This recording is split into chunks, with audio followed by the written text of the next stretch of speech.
You know, 3 weeks is, I think, just around the point where my memory stops working. What did we do last session? Alright, so from what I can recall, the Steele sisters woke up. We made breakfast. Specifically, I'm trying to remember who all was woken up for breakfast. I believe it was Graphite. Graphite Freckles, you. Right, because Graphite decided to smoke a cigar and woke up the two people with sensitive noses. He called his friend. Oh, this one where I dabbed up the Schmeat.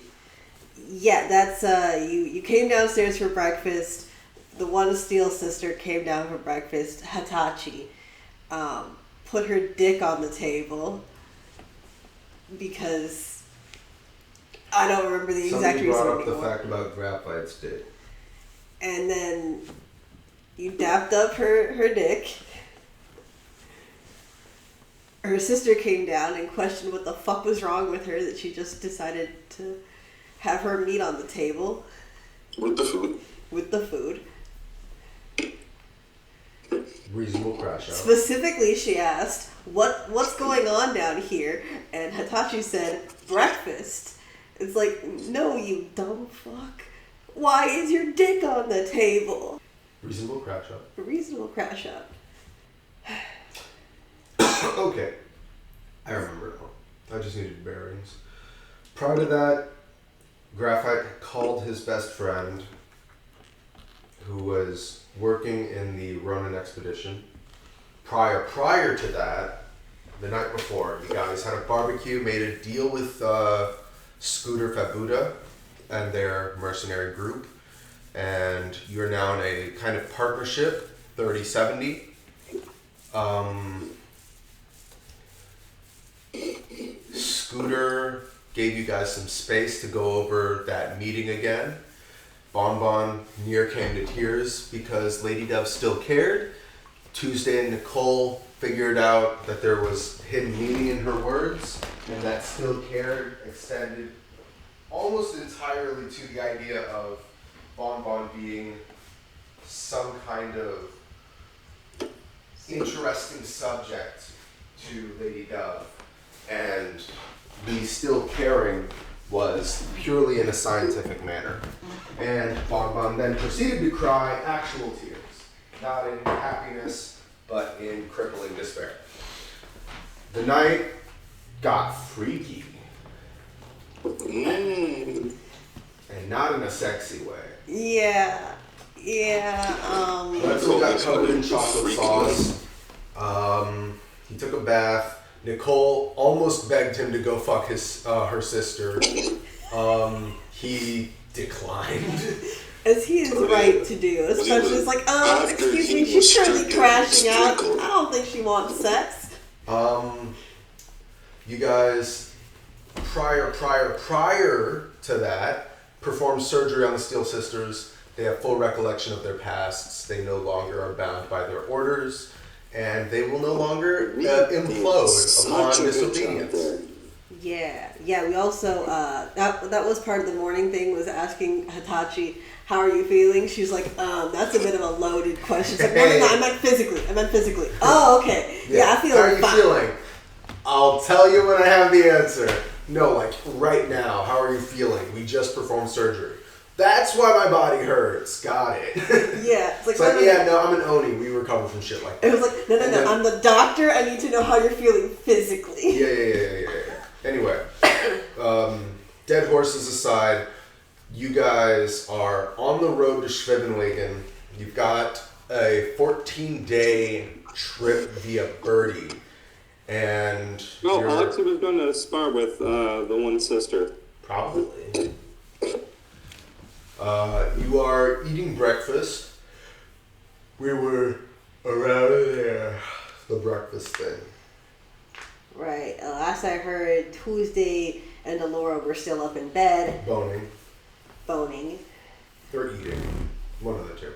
I think one of them came down for breakfast to bring it back up to the other, so they could refuel before round 2. Banking on Nicole's recollection of the implication of Lady Dove watching you guys. Yeah, she's spying on us. Uh, Somehow. We were either going to have Tuesday remember it and then use her tech sensibility. Actually, what I'm going to have happen here, really quick, Christian, I want you to roll me either a history or arcana check. It's going to be very low, and if you roll low, something funny will happen. But if you roll high, something funny doesn't need to happen. History or arcana? No, equally bad in both. There. Let's go arcana. Go with arcana? We love to see it, we love to hear it. Arcana is the skill of the gods. What did he roll? I have rolled a 13. Gotcha. That actually is high enough for the funny thing not to happen, but I'm willing to let the funny thing happen anyway because it's funny. You, for a moment, Nicole, come to a point where you're thinking thoughts, and those thoughts are difficult, and you're kind of like, hang on, something happened. And in that moment of clarity, that one moment of post-nut clarity or post-nut, post-dap clarity, you kind of like slap the side of your head, get the intelligence chip, fucking wake it up, get that morning coffee going, and then it clicks. And you're like, hang on a minute. This woman knew Graphite's name. Graphite, who this woman has never met. Bon probably described him as an island, but I don't know if she like fucking fully described how he looks. Plus, it's been multiple years. She would have no actual like reference. Like you're going through like a Kronk level. It's like wait a minute, fucking thing. Don't. We have a place to get to. Okay. And then you go, hang on, and you look at Bon, and you think, how does she know all of this stuff? If Bon is the only person she's ever met, she has to be watching you. Yeah, it's not like Bon had pictures of her family outside of Tuesday. Did she? No. Okay, good. Because don't bring stuff like that, because it might actually be possible. No, she didn't have a cell phone when they fled. Cell phones are not the only way to make pictures. People's eyes are cameras in this world. Not Bonbons! Lady Dove has no way of knowing that. Nicole is only vaguely aware of so many things. Just a man. Just a woman. We got it Just the either. Cameras exist. I'm just saying, how about that? So yes, you come to the realization that somehow Lady Dove has to have been watching you either around Bon in proximity or through her.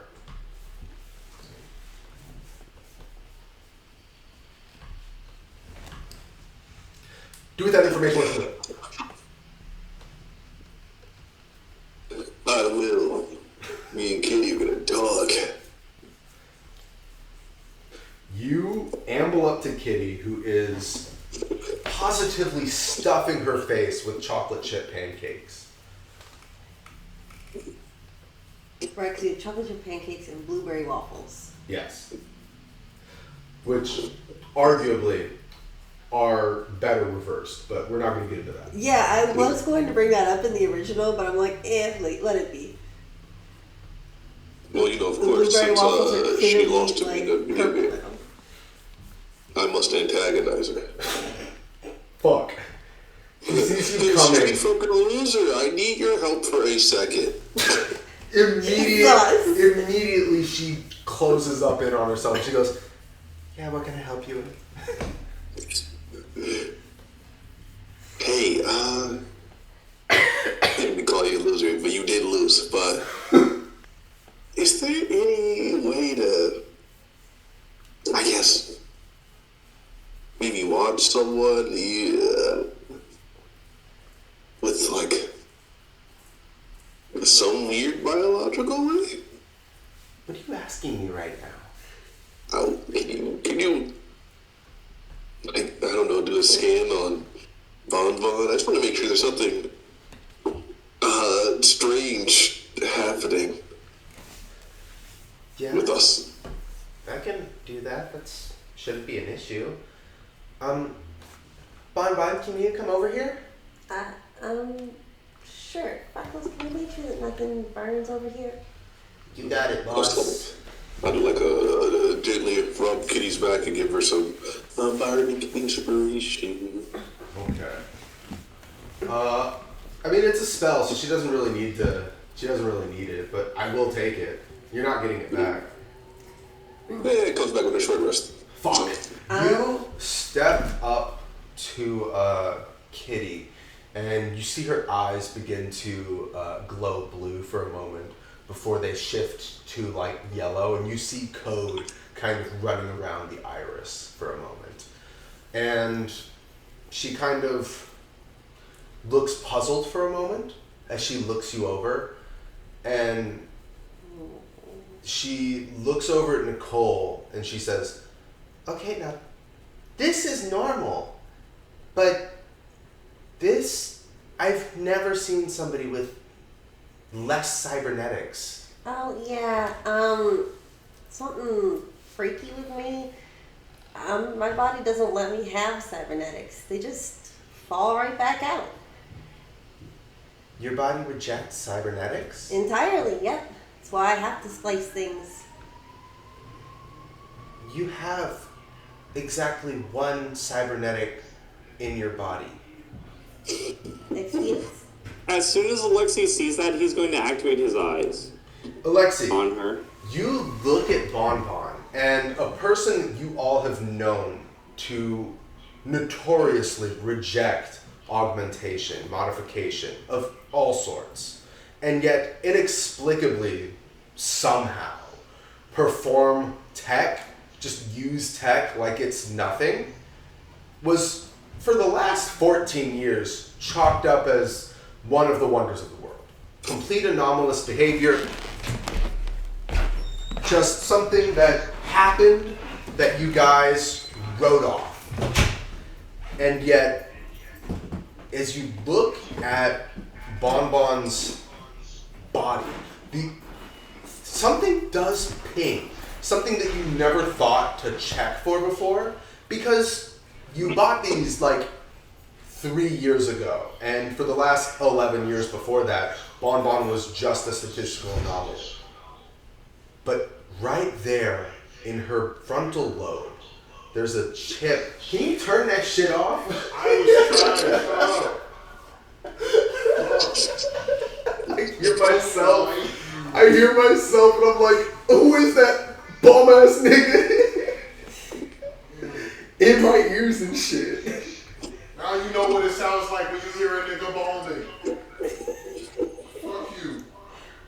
What did I do to deserve this absolute slander? I can't. You can't now. You're Okay. good? You took it off? Okay. Thank you. Fuck you. I love you. Nah, you did. Love you, bitch. I never gonna stop loving you, bitch. So we were wrong. He wasn't going out for milk. He was going out for oil. That's why he came back. That's so right. So, this person who's never been able to use tech before, you see there, lodged in her frontal lobe, is a program chip no bigger than, say, a Switch game cartridge. And it's something that you've heard described in a familiar way. I still hear me. So I know you didn't exit the call. Oh, fucking. Have on headphones. I can't. I'm recording this for Gabby. Where was I, Aaron? Switch game cartridge size. No larger than a Switch game cartridge.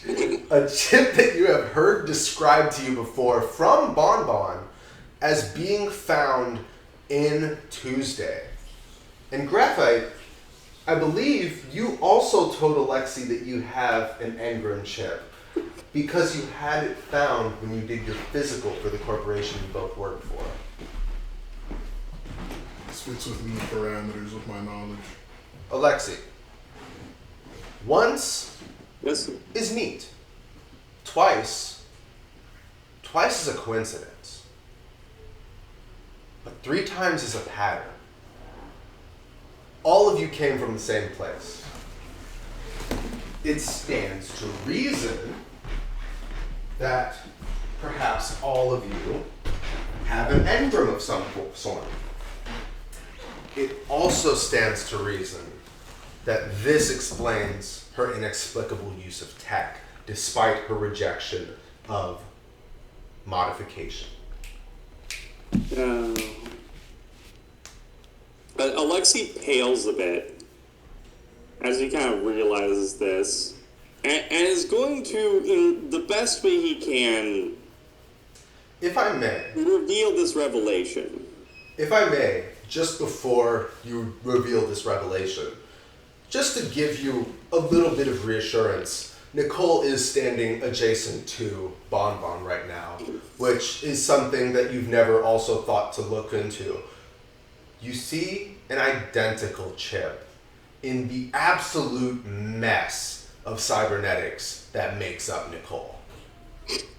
And then next to that chip, you see a really jostled loose intelligence chip that is fighting for dear life to stay plugged in.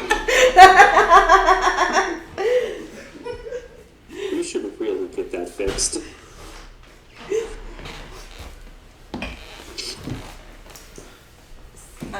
What do you mean, Kitty? I don't. No, yeah, you exactly one cybernetic in your entire body. The rest of you is completely biological. You just have like this little chip in your head. And as she says that, she like leans in uncomfortably close, just to like look at it better. And she goes, I think it might be an engram chip. Is it right here about? It's about right there, yeah. That's the same place the Tuesdays is.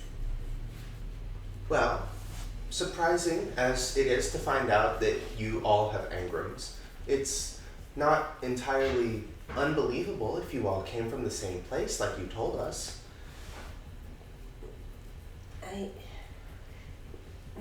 Whoever manufactured you all really decided to go all out. These are expensive. And for each of you to have one, do you know if your siblings all have one? You mentioned them briefly. I don't know how many you have, but for any number of you, 6 is more than any of us could afford in a lifetime combined. There were 7 of us in the one room. 8. There were 8 of you in one room. 4 beds, either side. Don't make me pull up the map. I will. Okay, I'm sorry. Thank you. I just. Don't G-check me on my map. The math wasn't nothing for me. 8? It's Gaffite on a Tuesday, Alexi, Nicole, Rose. Yeah, I only told you And about me. the one other guy. You guys asked, who's in this bed? I said a fat white kid. You guys didn't ask about the other bed. Apparently not. You guys kept it pushing after you asked about the fat white kid. Okay. So there's 8 older siblings, and presumably 8 younger siblings. Yeah. Okay. And that's just what you say. We don't know if there's more on the. Actually, we know for a fact there's more. Oh, yeah. Because you guys triggered an alarm before you could rescue the other 2 rooms that were next to you. Yeah. It's like, well, there were 8 of us in our room, and there was 8 others that we saved, Christian. not counting. I think I heard you saying something. Don't know me. Oh, my fault. I wonder if my headphones might be too close to my mouth. It's not counting the one we lost. I don't know if the younger ones have it. Probably do. I would say that it's worth looking into. Something like this makes you a bit of a mark for a lot of tech hunters. And if Tuesday were in the room, you'd see her wave wince a little bit. Bonbon winces at that. But anyway, I think we found out why your body rejects cybernetics. Although I can't figure out why, yours is different from anybody else's. Maybe it's got something to do with your quirks.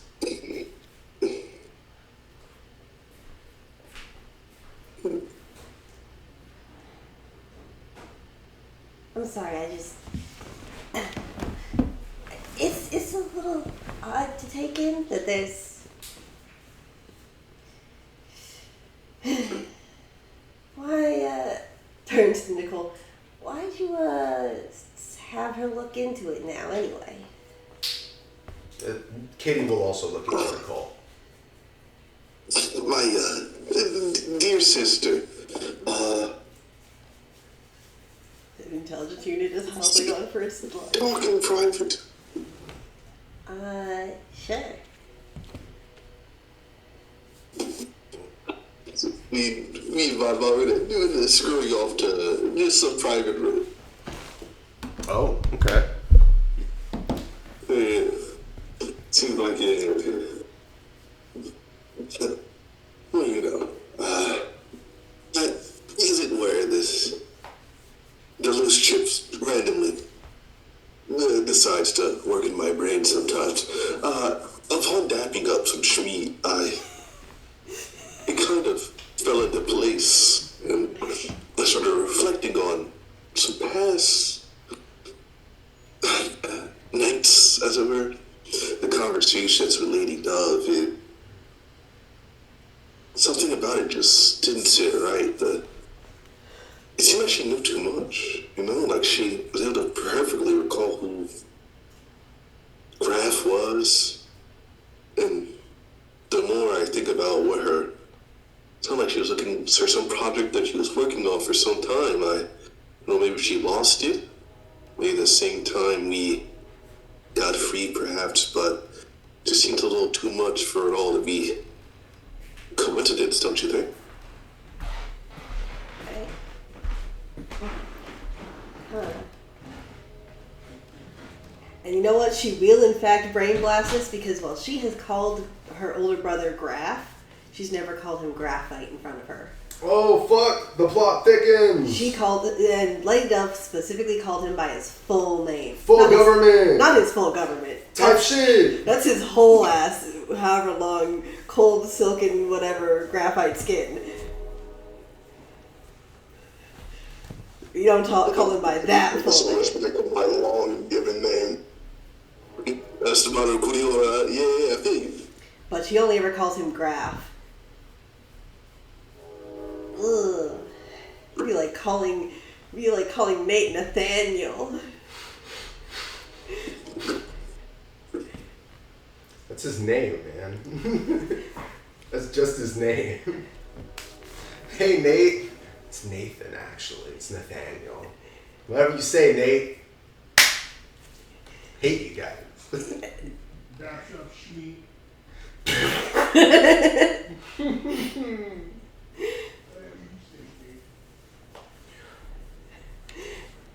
But yeah, no, it does suddenly hit her like, no, I never called him Graphite. Because she doesn't call him Graphite. That's her big brother Graf. Giraffe. I'm sorry. Please continue. Please ignore me. And yeah, how would she also be waiting for Alexei to show himself?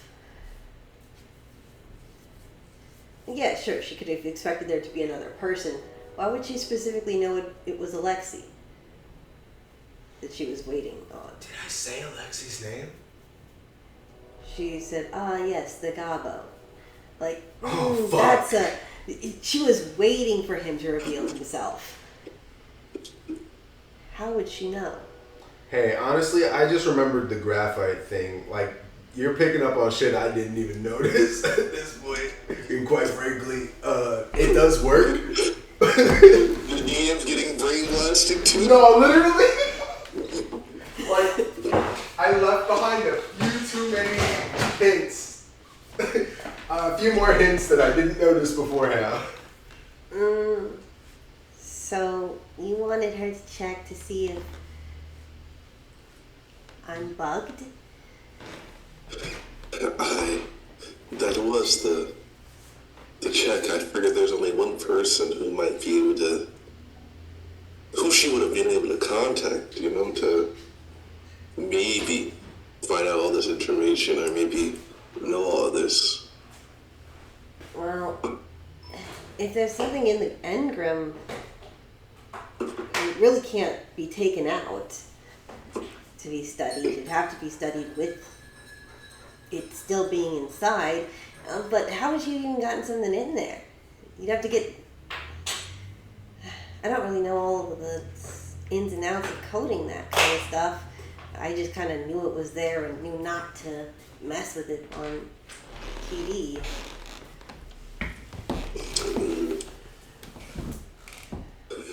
There's a whole lot of mystery to Lady D that who knows what she's truly capable of. Just to be clear, you guys stepped away for this? Yeah. We did. Okay. You hear a knock that signals somebody's trying to get your attention. You look over and you see Kitty kind of leaning in. I wasn't eavesdropping. I just wanted to say that I did notice something else. Something that stood out. Because the only other piece of tech on your body is the halo, and that's not attached. But there's a thing hidden on the halo that is just a separate device entirely. Oh. Well then, that answers that question. Do you want me to remove it? Yeah, hold up. Let me just... She does some weird clicking sounds and it releases her pigtails. Excellent. You hand over your halo over to Kitty. She kind of like runs her fingers over it for a moment. A little bit in awe, you see. This is something that as a person who lived in Cardinal Holdings, she wouldn't have really had easy access to. Imports were, way more expensive than they were just buying it at the source. Oh yeah. Halos are pretty expensive even in Saraswati. And this isn't even a super high-end one. This is a special modified one made specifically for her. Yeah. You see, she kind of goes, wow, I didn't think I'd ever get my hands on one of these. Right, not mine. So, yeah, it's just snaps off what looks like identical to a piece of the halo, completely nondescript. It looks just like a little clip. And it's light and everything, made to disguise perfectly. She hands it to you, and she says, what do you want to do with it?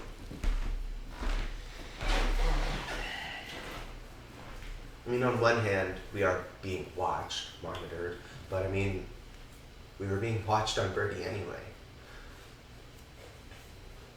Granted, we aren't anymore, or at least that's what Skeezy G said.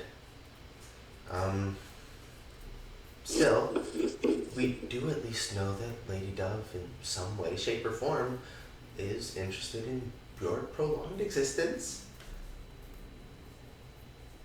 Could be useful to make a friend out of a foe. Or maybe just another risk.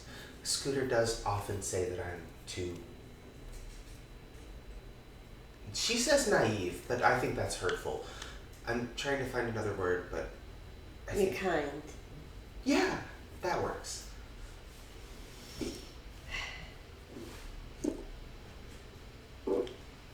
Once trust is broken, you have to do a whole lot to fix it.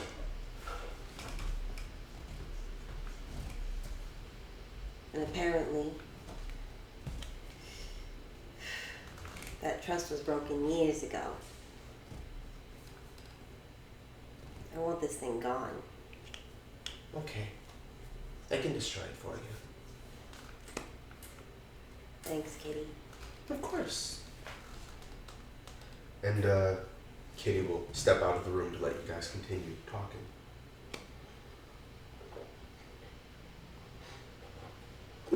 Mama was just gonna stand there with her hair completely down, holding. You now have an unbugged Halo! Let's go! Pog the pace. Maybe you should have had her check them out. Fuck. Yeah. She's already out the room. Maybe you can run and catch her. We can have her check your Halo later. Yeah. Yours is actually inside. To be fair, there's a lot of other things, but their functionality seems variable. I mean, your intelligence chip is always a little rattly.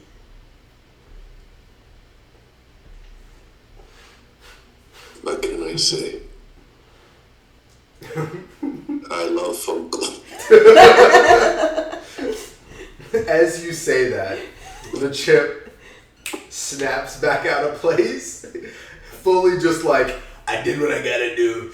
I'm going on Smoko.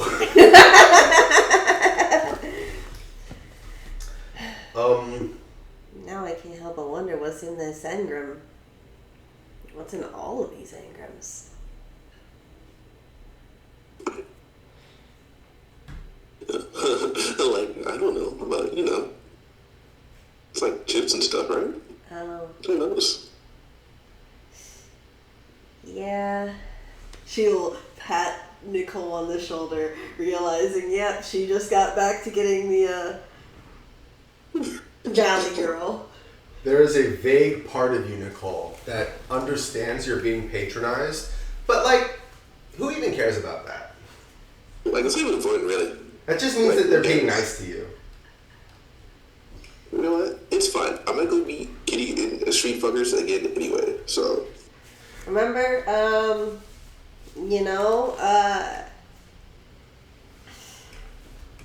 remember that you have to hit those views, right? Maybe try a different game. Oh, that's true. You're a variety streamer, that's right, I forgot. We have variety. Try a different game. You've been off stream for this, right? Yeah, we've been all street for this private. When Smart Nicole's on, she makes reasonable choices. Good. Yeah, thank God for Smart Nicole. Yeah. I feel like this is the point where when the intelligence chip falls back out, the stream starts back up. It's like, maybe you want to try a different game. Give them some variety. Kicking Kitty's ass in one thing and one thing only, it's boring after a while, you know? Yeah, you could play that one game about Corvids. Or you could play that one about, I don't know. As you guys walk back into the kitchen, you hear Birdie come online, and she goes, "Oh, hey everybody, really important thing to note here. We're getting pretty close to Schwebenwagen now, and I would like to have it pointed out, you were expected to arrive in one of two ways. One of them being train, where a presumed ambush is waiting. The other is on me. Right. If it's to be assumed that these three different corporate bastards have people, etc., there's a good chance they're looking for me. Yeah, I want to avoid Prost. That's where they're going to be expecting us to come in. That's where the train comes in. I'm glad we're on the same page. Now, Prost is pretty easy to avoid. The problem other than that is, sorry, I have to do this to make sure that the voice comes out right. Yeah. It's a very specific voice. The other problem is, no matter where we land, they probably have people looking out for you. Which means it's safer for you to walk. And I know what you're thinking. Birdie, you just don't want us flesh bags mucking about in your sacred temple of a body anymore. No, you're And- right, Birdie.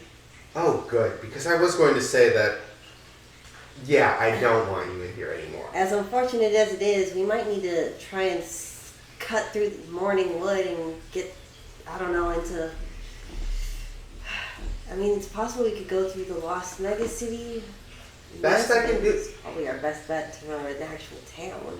Best that I can do for you is I can stop at a shanty town and keep going myself. I will, and I can't believe I'm saying this, draw attention to myself and continue on my pursuit.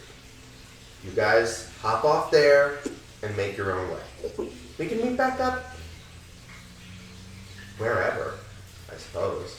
Birdie, you are an absolute doll. And if we all make this actually, out I'm an Atlas Walker, it's a turn of phrase.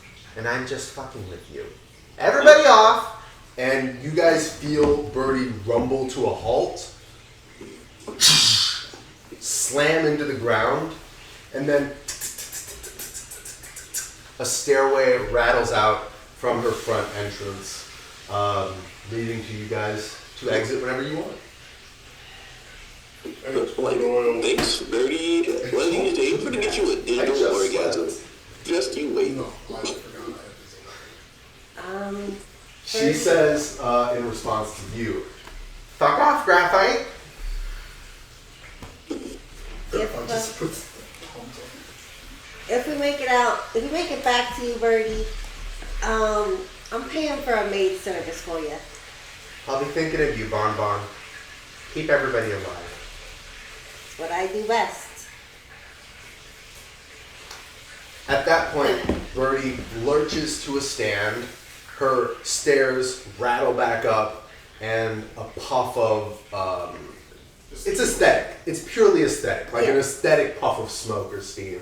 Yeah. Serves no purpose, comes from nowhere. It's just for show. And she waddles in through a swarm of dead trees and murky bog ground. And it is just now that you are outside of the artificial lighting of Birdie that you realize you are under a pitch black sky. It is not nighttime. It is just that polluted here. The ground squishes at your feet, and the air is almost like syrupy with how thick it is here.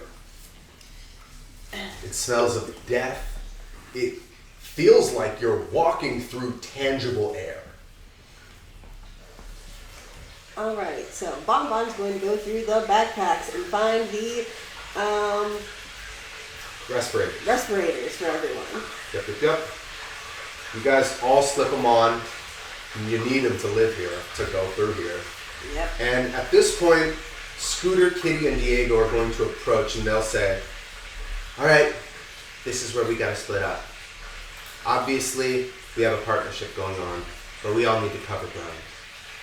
Once we get to once we go into this shanty town and we gather our bearings, I think we need to split up. And I have a person that I know who is local, and I think I recall Tuesday saying that she also had somebody she wanted to meet up with. So you guys find them, I'll find my guy. We regroup in Prost, maybe 12 days from now. Got That it. should shake whatever ambush they've got set up for us there. They'll realize that we gave them the slip, and then we should be able to get into that town safely. We should still do it under cover of night or in the shadows, because they still probably will have sentries, but it'll be a safe house for us. As for you guys, I guess just good luck. Let's go in and get something to eat or drink, I guess. Yeah. I'll do my best. We'll do our best to keep them alive. Right, Tuesday? Tuesday, obviously. not. Obligatory Gabby response. as the two people who actually know Sherman-Wagon. And just remember, don't take any invites to the woods. And if someone is looking for a fight, don't give it to them. Scooter looks at the smile and she goes, "Oh, trust me. Nobody's looking for a fight with me at this on my back." And she taps the point and click adventure. Diego shrugs and says, "I don't know. If somebody asks me to go out in the woods and get high with them, I'm very likely to take that offer, so." No, seriously, there's a lot of net suckers around here. This is going to be the most sexless fucking mission I've ever had in my life. I'm so sorry for you. Thank Only you. if you think that way, just wait. Yeah. Once they go inside, we are also going through. This is a rules list of things so you don't die. As you guys walk in with what is like very ramshackle, you can tell that most of this place is made up of salvage. There is exactly one really nice looking building that is surrounded by heavily armed people.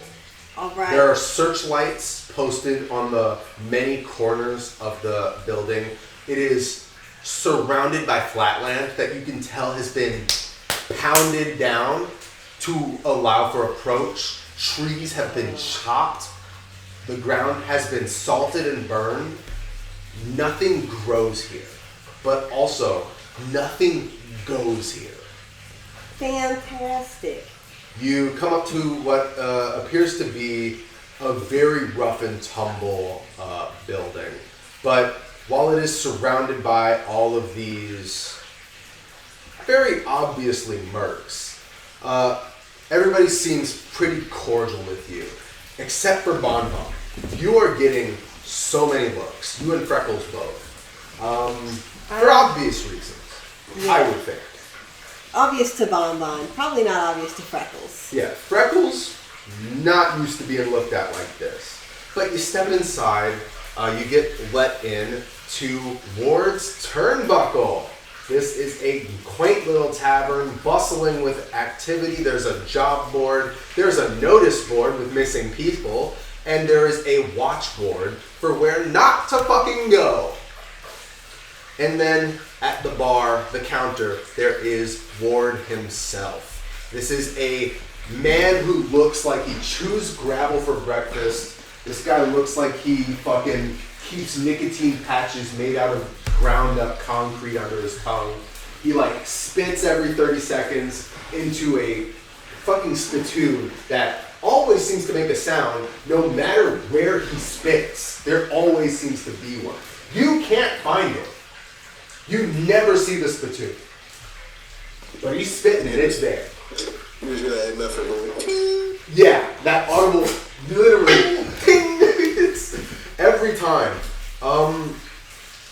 You guys kind of like mosey on in. It's a busy place, but there always seems to be a table.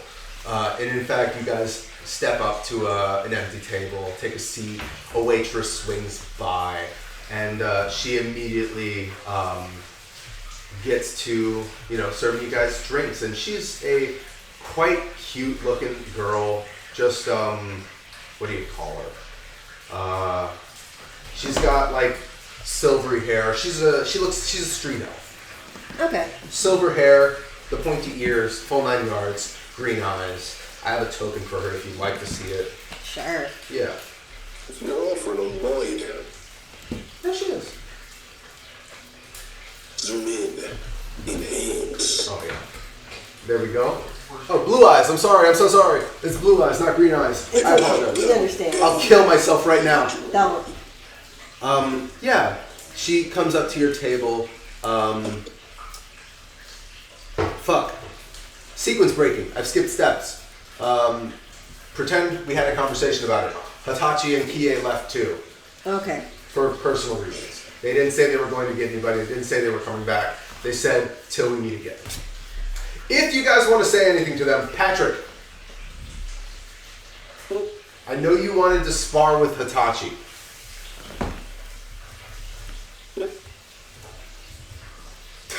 I did in fact want to do that. Shit. Please tell me now how that would go, because at no point did we ever elucidate on that, and we kind of just moved. So, really quick, I want to get back to you. Hitachi, you wanted to spar with Hitachi, not Kie, right? I believe he offered it to both of them, as well as, to meditate. Hitachi was the one who took them up on the offer. Gotcha. Now, as far as sparring goes, was there something that you wanted to come out of this?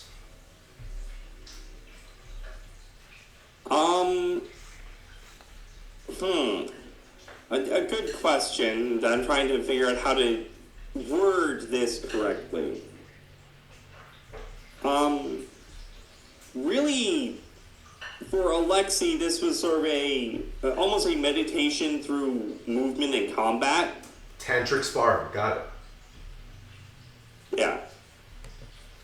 Where one kind of stops thinking and enters into the zen of just moving. Gotcha. It's sort of like Ultra Instinct, which is interesting because that actually is based off of a real martial arts technique where empty mind. you stop thinking and you just react. Yeah, I think the thing is called no mind or empty mind, something like that. But yeah, I know what you're talking about. I pick it up what you're putting down. Anyhow.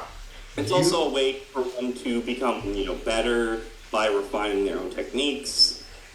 And frankly, it seemed like, this would be something that they would enjoy.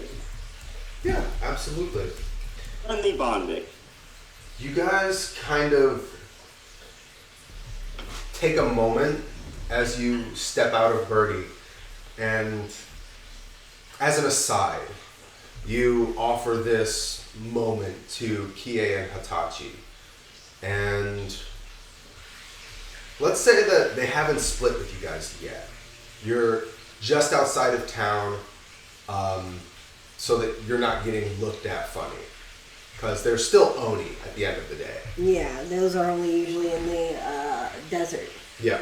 I'm going to reset the recording. And as you guys kind of step aside, you are not in... I'll tell you right now, Patrick, this place isn't good for you. You are photosynthetic, and there is no sunlight. No natural light whatsoever, actually. It's very dingy here. So you're doing your best to kind of stay on the ball. And you notice something really weird happening now that it's so dark. And I want you to either roll me a survival or a perception check. Survival will give you advantage.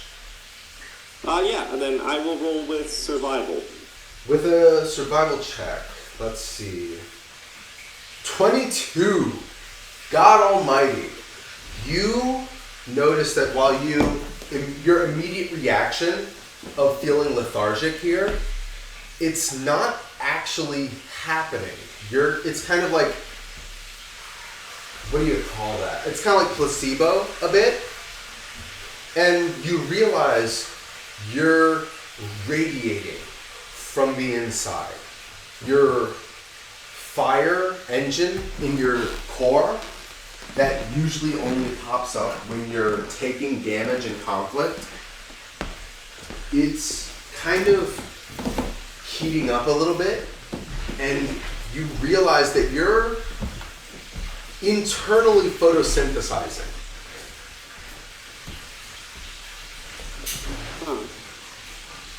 Which is something that you've never been in a position to notice before. But I mean, it's not altogether an unwelcome change. So I'm not feeling like lethargic or anything? Gotcha. I'm sorry? So I'm not feeling lethargic or anything?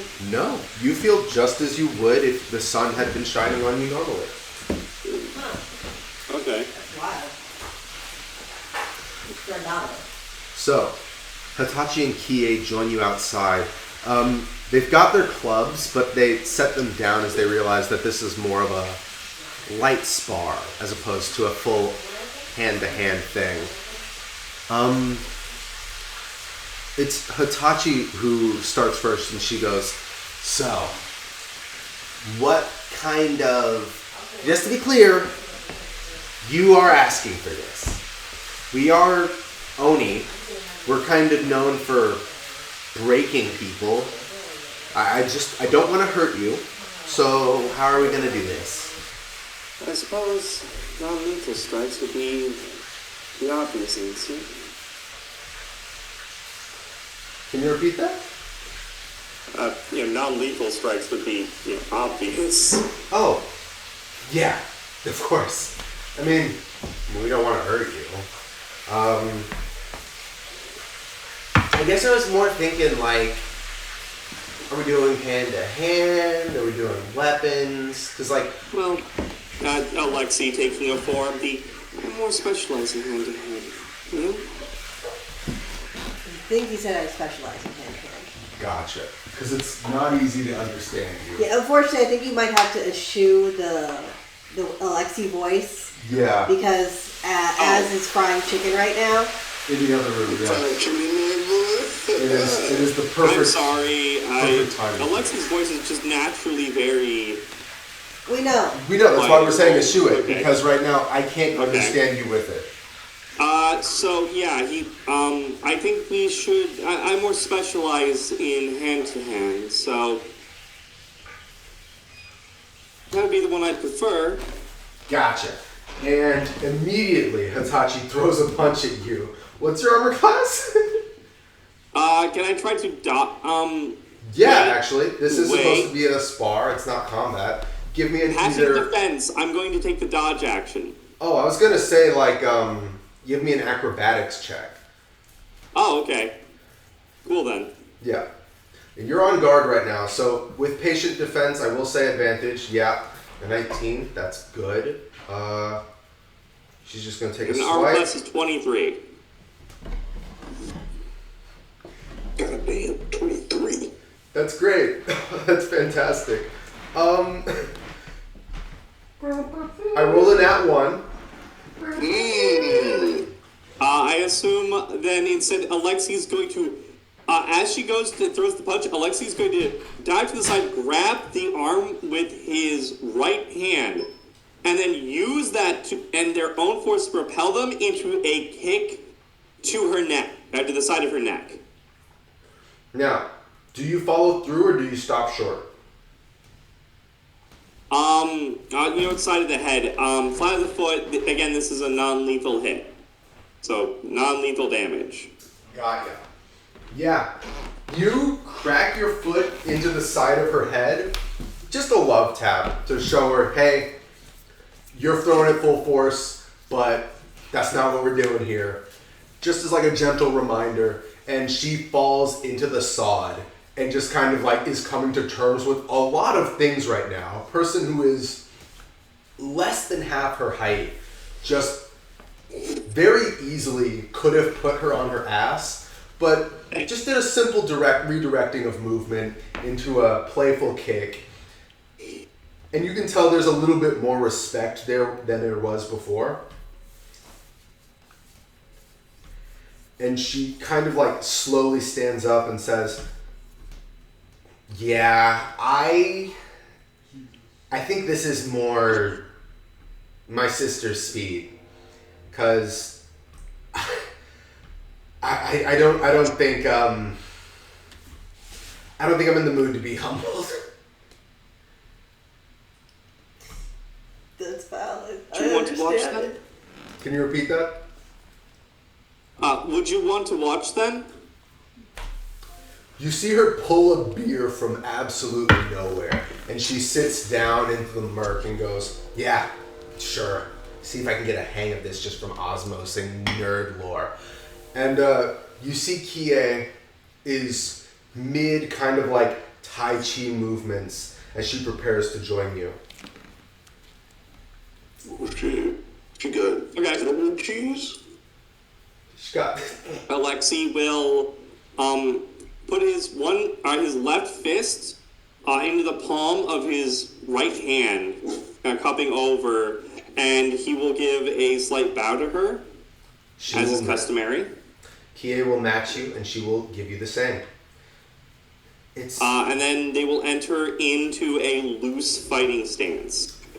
I want you to do now, and you'll get something from this if you succeed, is we'll treat this as one would a combat duel that is not, actual combat.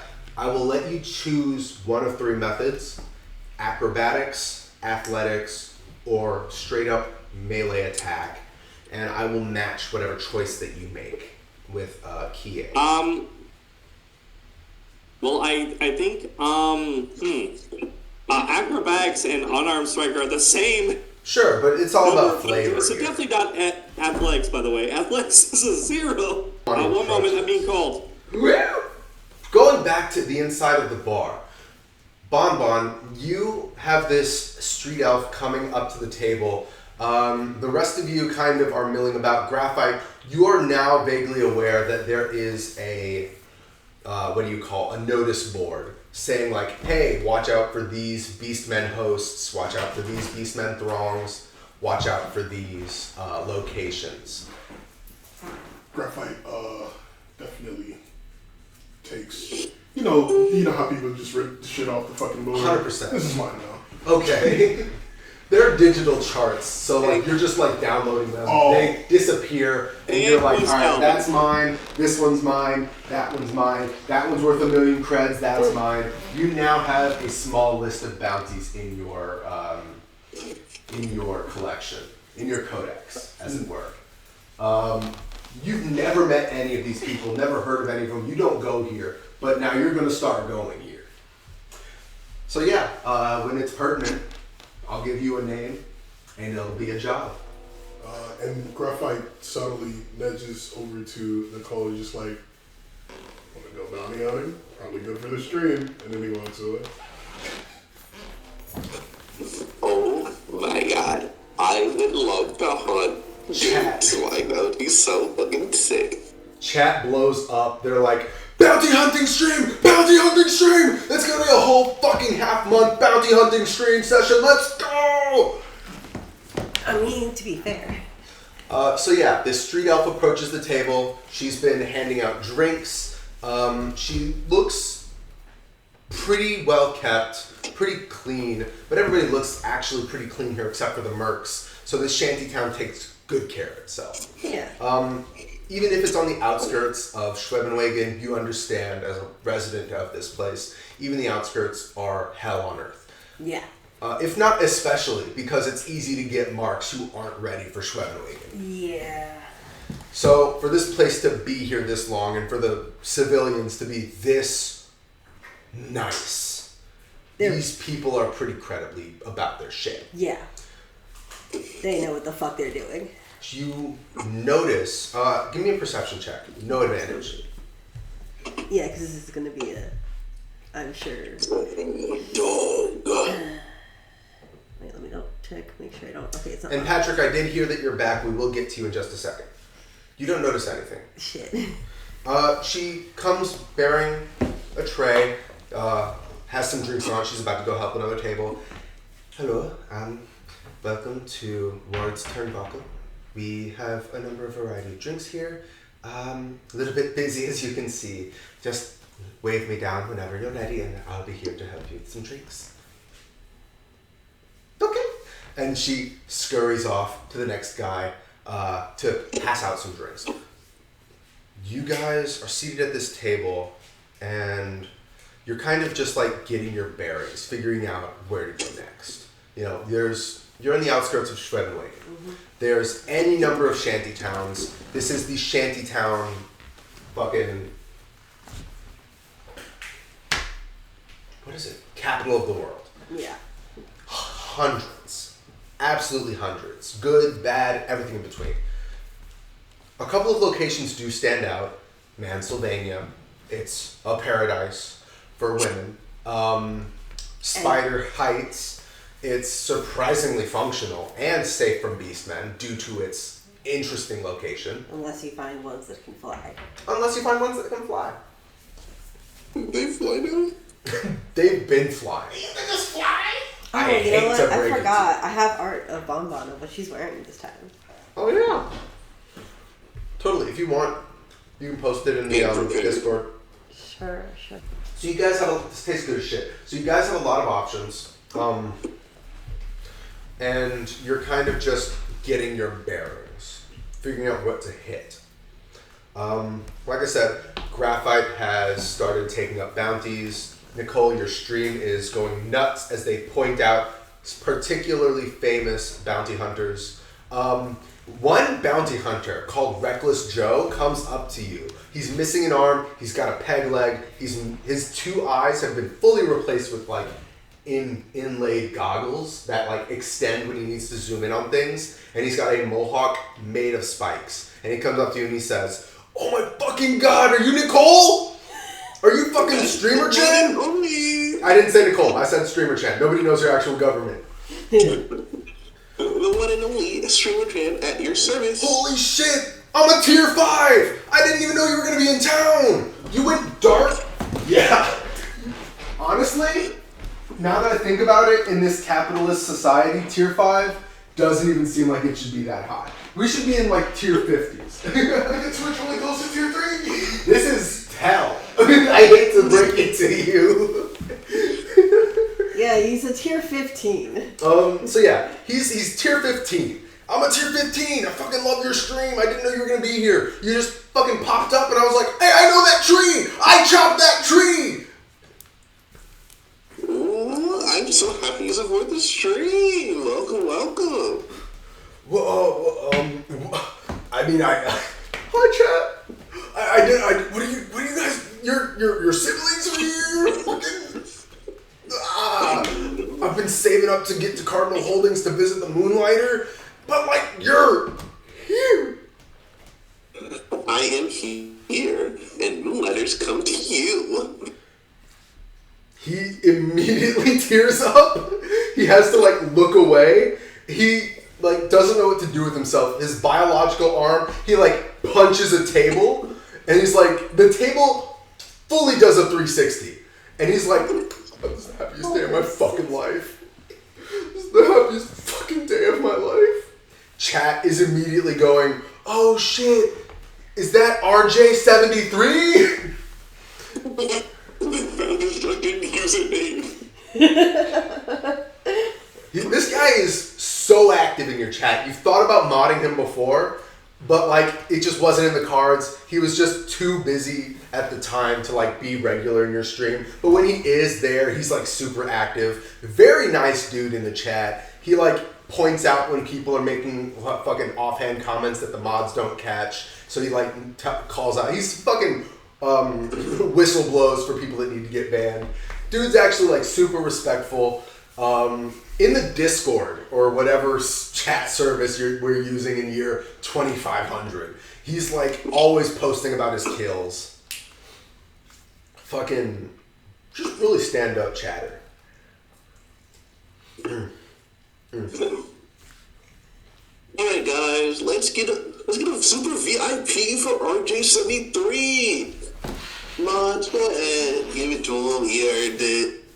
He immediately gets bumped up from a tier 15 to a tier 20 just off of gifted subs. Fucking, your revenue just goes up. Your payout at the end of the stream is going to be astronomical. Dollar go up, what can I say? Let's see.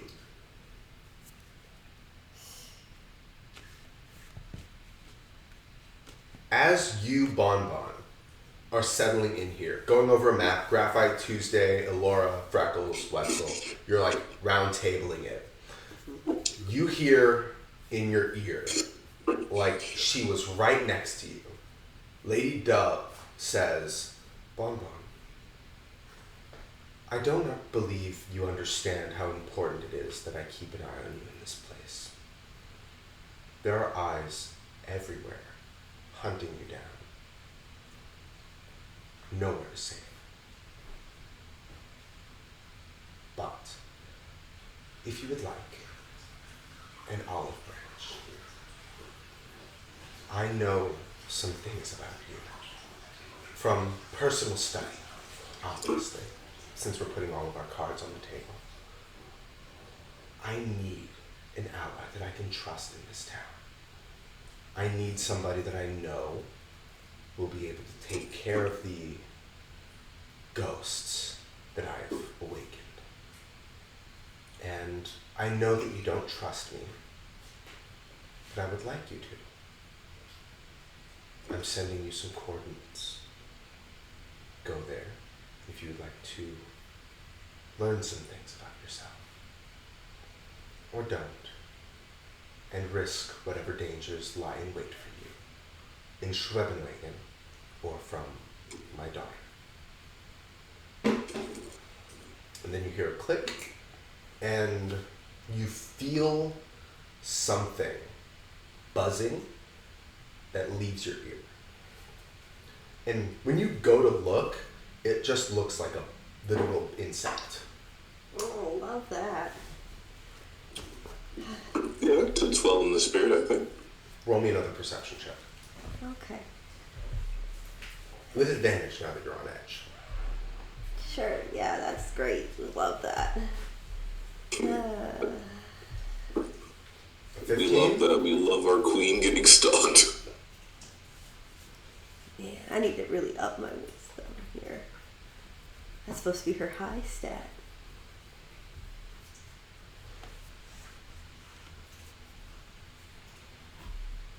Interesting. There's a black man I really love chicken. But you don't care for watermelon. Oh, Lord. Keep them always guessing. Bonbon, you notice as the waitress comes back to check on you guys. How's everything? Do you have your order yet? Her hands are not full with the tray anymore. She's wearing gloves.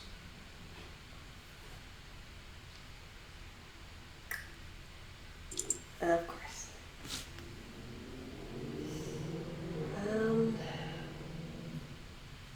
Graf, do you want anything to drink? Take a jug of orange juice.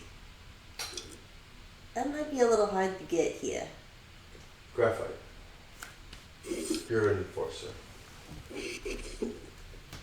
Bonbon has told you in passing before that Schwebenwagen is the capital of the world in two things.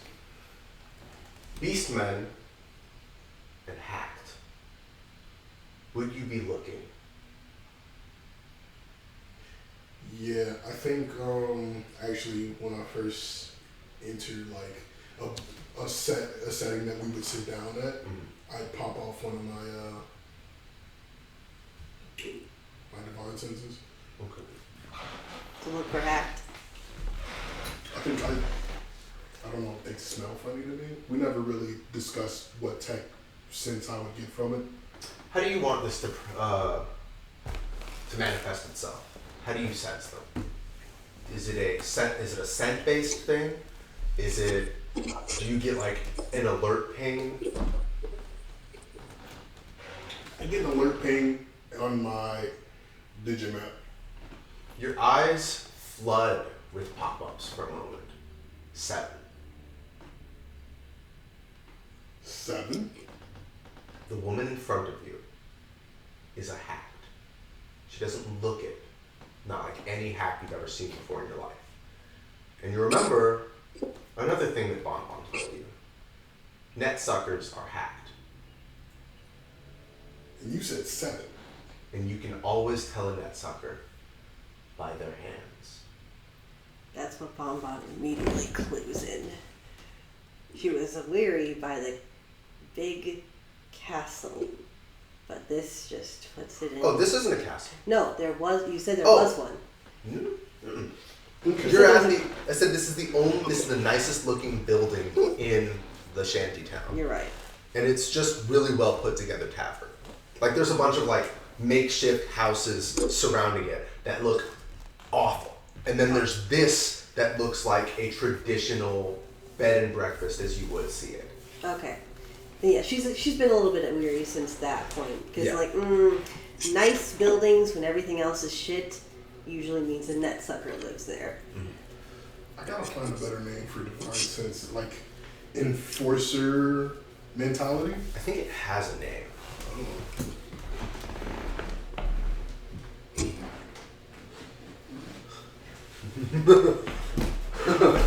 What if you call it open job board?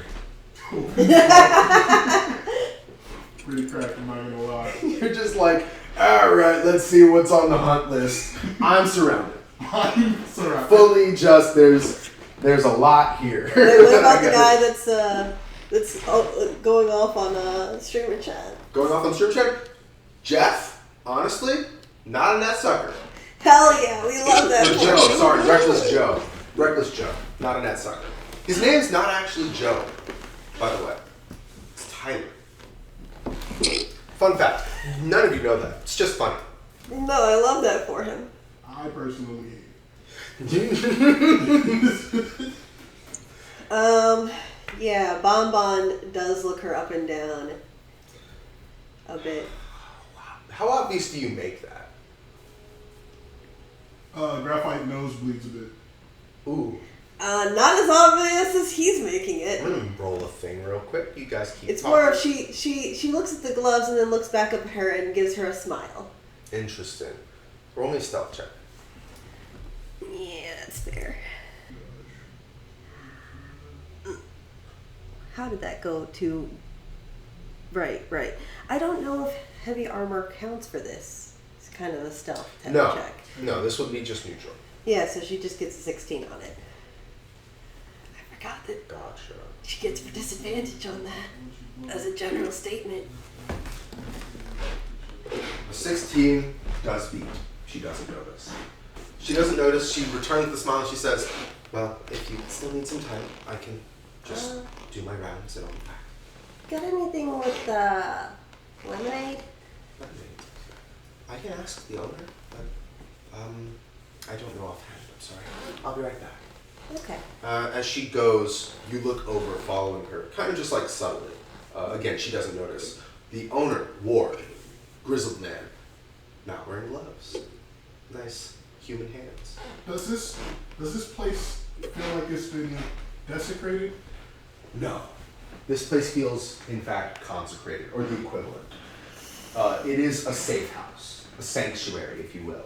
Beastmen and, for all intents and purposes, hacked, should not be able to enter these realms. So how is she here? How are there 7 here? Yeah. She doesn't know about the 7 until Graf tells them. Yeah. But He's definitely, it's more like, because I know we're all hooked up to a system and Graphite doesn't speak, Yeah, it's you more just like ping a text-to-speech in your ear. Yeah. It does actually sound like Graphite's own voice. That's sweet. Yeah. It's the only way people can hear it now. But it does sound like your 18-year-old self. oh, Or what? How old were you on Freedom It Con? was about 4 years, because you were what? Like 16 on the ship? 4 he years? was, so he was you were 18 when we landed. 18 when you landed, so 22-year-old Graphite Yeah, that's crazy. instead of 32-year-old Graphite. So once she leaves, Bonbon will reach out and put her hand around Freckles. Freckles looks up at you and he goes, what's wrong? The 2 things to worry about in Shrubber Wagon. 1, beastmen, like on the board. 2, So, net suckers. oh. You can tell a net sucker by the hands. Immediately his eyes go wide and he says, the waitress is wearing gloves. You see Freckles in a moment of pure clarity just whip around, not even a full second, just a snap, and he goes, I saw at least 3 other people wearing gloves. Would I be able to pinpoint with my technosense? Does it say you know the locations? Does it have that verbiage exactly? I know the location of any celestial fiend or undead. Yeah. Yeah, you're able to specifically You immediately clock ping them. every one of them. All of them are wearing gloves, and if they're not wearing gloves, they're missing their arms and replaced by cybernetics. Okay. I think Graphite simply unsheaths, I'm doing quotations for people who can't see me, his hammer, whispers to Dave, no, The second you arm yourself, Joe. you see 20 people, like at least. Just the room gets a little bit quieter. Right. And you feel attention being brought to you. Right. This is a no violence zone. Ward looks up at you from the bar counter. And he goes, Graph. for 1 second he looks at you. And then he goes back to cleaning. Yeah, Graph. Not in the pub. I think Graphite's nose still dripping blood. He fucking wipes it like you see in those old fucking 90s movies with a fucking action hero. Yeah. And he sits the fuck back down. I'm gonna roll a couple of things now that you've made a show of yourself. 5 people are going to do perception checks. Oh, love that. Okay. 2 of them are paladins. If 3 or 5 get above a certain threshold, They'll see what he sees. you look around, you see a Gabo. He's got a black trench coat, black sunglasses, just like black everything on. He's Okay, got Blade. a hat. He looks like Shane Topp's character, The Chosen, but in goblin form. You see him, he rolled an F1. Oh, He looks at no. you, sees you arm yourself, wipe the blood away, looks at one other person. You notice that guy, that Gabo. You see him look at another person. That guy, his nose starts to bleed. That guy stands up. He grabs a blade out from a sheath on his hip, starts to buzz. And he says, hey, Ward, what kind of place are you running here? I thought this was a safe place. You're walking around with hats in here. Ward puts the mug down, reaches for something under the table, and he pulls out a maul that is roughly the size of his barrel chest. Good shit. And he says, no. I've been running this place for the past 50 years. I don't know who it is. But if there's any one of you bastards who's hacked in my establishment, I'm going to need you to step outside now. This is a no violence zone. And I've kept it that way for as long as I've run it. And I'm offering you a courtesy because I've not had any problem with you, and I still don't want to. But if you don't, and he jumps over the table, over the counter, standing in front, the guy is about the same height as you, Graphite, fully human. Thank you.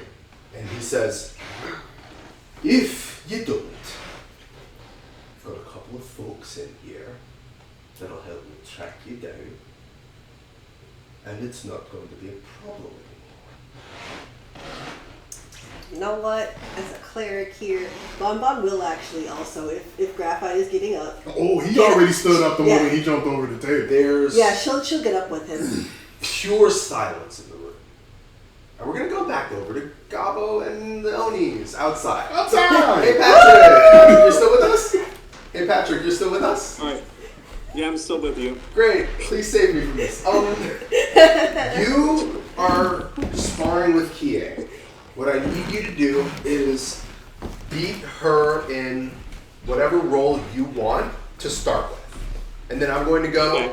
and then you're going to go, and we're going to go for best of 3.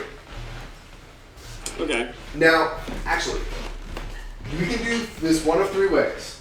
Best of 3 for a very small reward. Best of 5 with a moderate reward, and best of 10 for a sizable reward. Best of 10. Best of 10? Okay. We're going to start with you. Okay. How do you want to engage? How do you want to initiate? I'm thinking. I have been thinking about this. I'm still trying to think about this. If you want, I'll give you a little bit more time. I have to pee. I'll be right back. Okay. Yeah, you go pee while I do this. I'm thinking maybe a feint. Alexi is going to do a feint and then wait for the moment when she reacts to that and then basically dodge under her. Oh, like then, what Bonbon did to her older sister. Yeah. Gotcha. And then hit her in the back of the knee. Gotcha. What would you like to roll for that?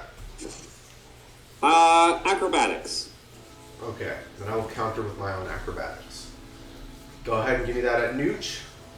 Do you want my rolls to be public or stay GM? Sorry. Do you want my rolls to be public or stay exclusive to me? I'm kind of neutral on this. I guess it would be nice to see them, just so I know I'll make them immediately if I'm public. fucked. Your plan goes through flawlessly. You throw a quick feint to catch her reaction. She takes the bait. She tries to follow up with a kind of like, you throw like a punch and she kind of tries to go in for a counter that goes wide. And she is open. You now have a point. She is going to follow up with a strike, twisting with her stumble and go in for an elbow. And this is going to be in athletics. You have to match. Okay. What Alexa's going to try to do is to grab onto her shoulder and then use her own twisting to help him dodge. Okay. Like I said, you do have to match, so you have to use the skill that I use here. What we're going for here, like I said, what we're going for here is you guys are trying to match each other's flow, essentially. Okay then. I'm not winning this one. I can't. You were very close to winning this one, actually. She does get a point. The follow through with the elbow does kind of push you off balance a bit as you try to take the momentum and move into a dodge. She does take a point. These are all superficial points for the time being. Like, there is no scoring in universe. This is just to know who's ahead when we get to the breaking point, which I think is 6 wins on a first to 10. On a best of 10? Yeah. 6 wins. Okay, yeah. So, you both have one. You are now retaliating as you are off, Okay. put off balance. Alexi will give her a smile because that was a decent hit. Respect. Funny thought. If you wanted, you could turn that into your role. Kind of like disarming smile. Yeah, you can flirt. Yeah. Catch her off guard by flirting with her a little. It's Alexi's charisma. I don't persuasion, I guess. Although, if your persuasion isn't exceptional, you don't have to. My persuasion's a 9. It's like 1 point below my acrobatics. Okay, then go for it.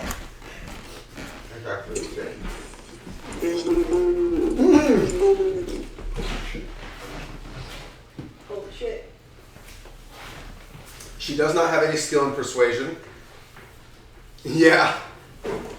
Your smile takes her aback. She isn't used to positive reinforcement. That doesn't come in the way of like militant action.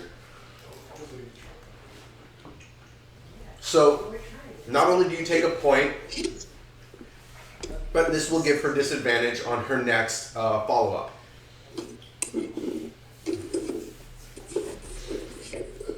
So she is going to try to take advantage of your kind of like moment of, hey, that was really nice, good job. she's going to try to grab you to throw you.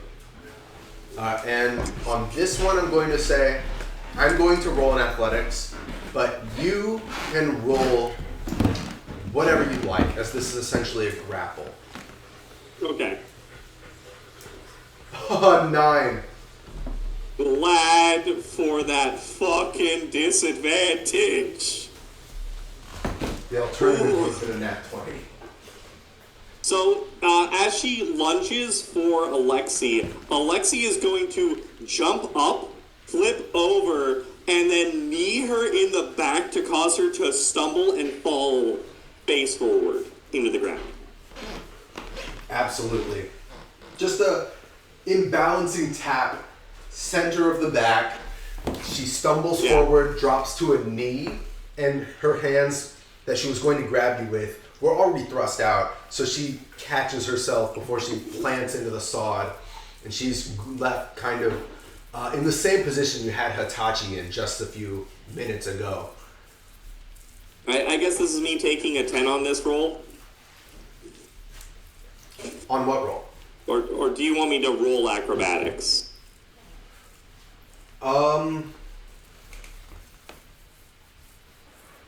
Yeah, roll acrobatics. Sorry, wait. Okay. I didn't even realize that you hadn't rolled yet. You were talking like you already had already done it. I was describing what I want to do, and then was going to roll. Oh. We were going to see how this works. Totally fair.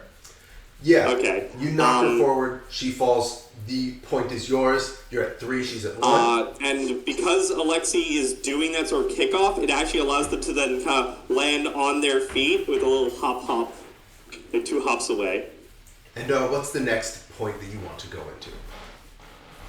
Why is the audio not working on your side again? Well, since her best bet would fall, as she tries to kind of get up, Alexi is going to do a kick to the side to kind of flip her over. Like, as she's trying to get up. Again, not really going to hit her, more going to kind of spin her onto her back. Well. Okay. Oof. She is I feel prone. like I should use a patent defense right now. Patient. Why do you keep mispronouncing Patient. I don't know. Because we're in a conglomerate world and he needs to patent his own defense. that? Never mind. Your patented defense. It all comes back to capitalism. It's like, sorry, only I can block My- like this. My fucking dyslexic ass keeps looking at this and it's not wanting to read the I next to the T. It's okay, I got you, pal. That happened with Sarnia too. Let's see. You throw a very easy blow, and even prone, she is able to counter faster than you were. Her claws reach you before your punch reaches her, or kick, depending on whichever you're going for. She's got longer. It's a kick. Gotcha. Her arms are still longer than your legs, so you do have to get closer than she does to land the blow. She is able to outrange you, and she does land. She is going to try to give you that same There's a real smirk. Master Roshi moment here. The good one, where it's like, the Oh, reason yeah. I won today, Goku, is because my limbs are longer than yours. She's going to try to return that smile that you gave to her, but she's going to try to make it menacing. She's going to try to intimidate you. What should I roll to not be intimidated? That's up to you, really. I think insight should still take it, or you can try to counter-intimidate, or you can try to sweet charm her again, and kind of just like charm her intimidation. I'll do that. down. Alexi responds to that intimidate with just another gentle smile at her, like, no, she's doing great. Like, She tries to menace. He's like, "Aw, sweetheart, you're doing great." yeah, but not. That sounds a bit more patronizing. It's like legitimate respect there because, she was faster than he was anticipating. Alexi will probably reference that. You're faster than I thought you'd be. That was a good hit. she's so fucking thrown off her game. A 16 will not beat a 20 though. And she's going to charge at you as she takes another point. And she'll say, "You're too damn slow. I don't think that this slow training is going to provide any kind of benefit." And she charges at you. It is your turn. I'm going to Step of the Wind to jump over her charge. Okay. Give me an acrobatics. Can I get advantage since I'm spending a key point? Yeah, absolutely. Let's see, so it is what, 3-2 right now? Yes. Jeez. Neutral, acrobatics. A 14 loses to a 20. As she charges after you, you easily dwarf her height with a jump, with a graceful leap, and sail cleanly over her head. If this is a game of keep away, you have been performing fantastically. We're at 4-2. Yeah, this is gonna happen again. This is gonna be they jump over and then land on her head. What she's going to do here is actually use Arcana to try and cause a disruption in your tech to try and throw you off your game.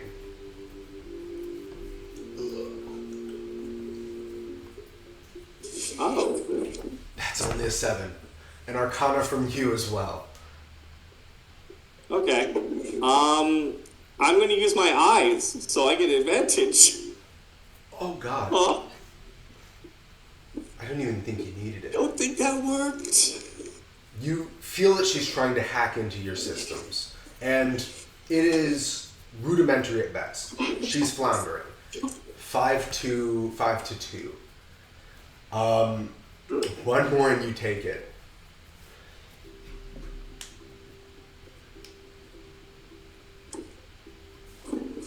I imagine this is the part where Alexia would be like, "Slow and steady can sometimes win the race, my dear." Or something Alexia coded. Some kind of philosophical quote. Yeah. Well, it's up to Patrick. It's better to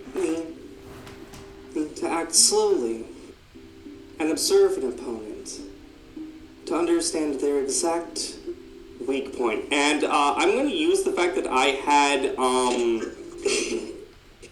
going to use extract aspects with my next hit. Okay. I don't... So I know the exact thing, her exact weak point, and then follow that up with a flurry of blows. Gotcha. So, just to get this straight, you're attacking her 4 times or 3 times? 4 times in a row, and again, all non-lethal. Yeah. What Now, is basically going because to we're do not dealing is, any damage, what I'm going to do is I'm going to have you make an attack with advantage, and I'm going to give her disadvantage as a resemblance of 4 attacks being thrown at the same time. So, she has to react 4 times as you are taking her off of her game. You've spent this whole time getting down her methodologies. You've got the download, essentially. You win. I rolled an out 1. Yeah.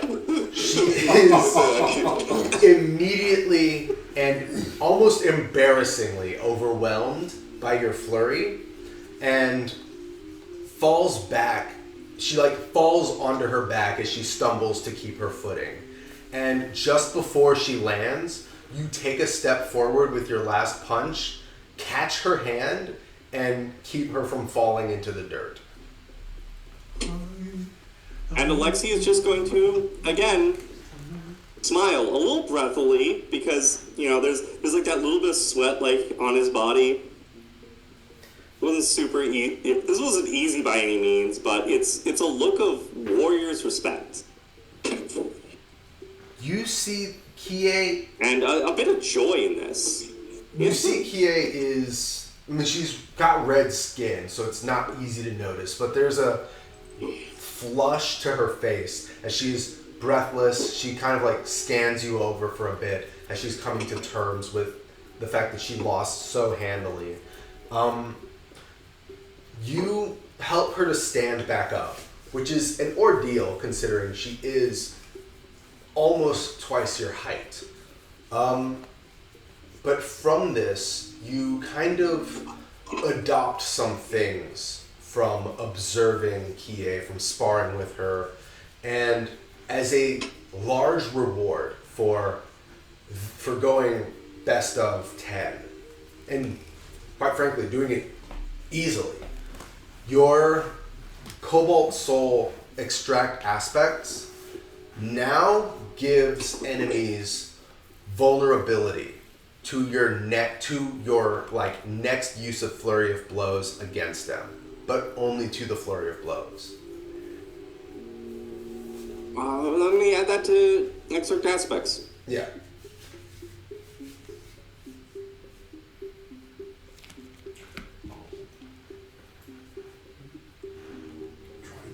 Makes a square. Oh, yeah.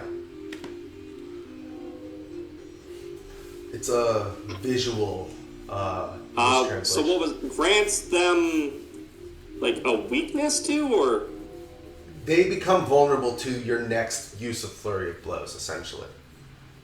But you've already won. No, that's permanent. That's a buff. Oh. Goated with the sauce, white boy. So essentially, the next time you use Flurry of Blows on a creature that you use Extract Aspects to, they have vulnerability to that Flurry of Blows. okay. Cool. As you can see, I've added that in. Aaron. Yeah. Alexi's going to once more bow to her over the fact that it was. Thank you. She is likewise going to bow and say, and you, I feel that I may have disappointed with how poor my performance was. I'm not really the greatest martial combatant of my sisters. That would be me! That's me! I am the best. You can praise me.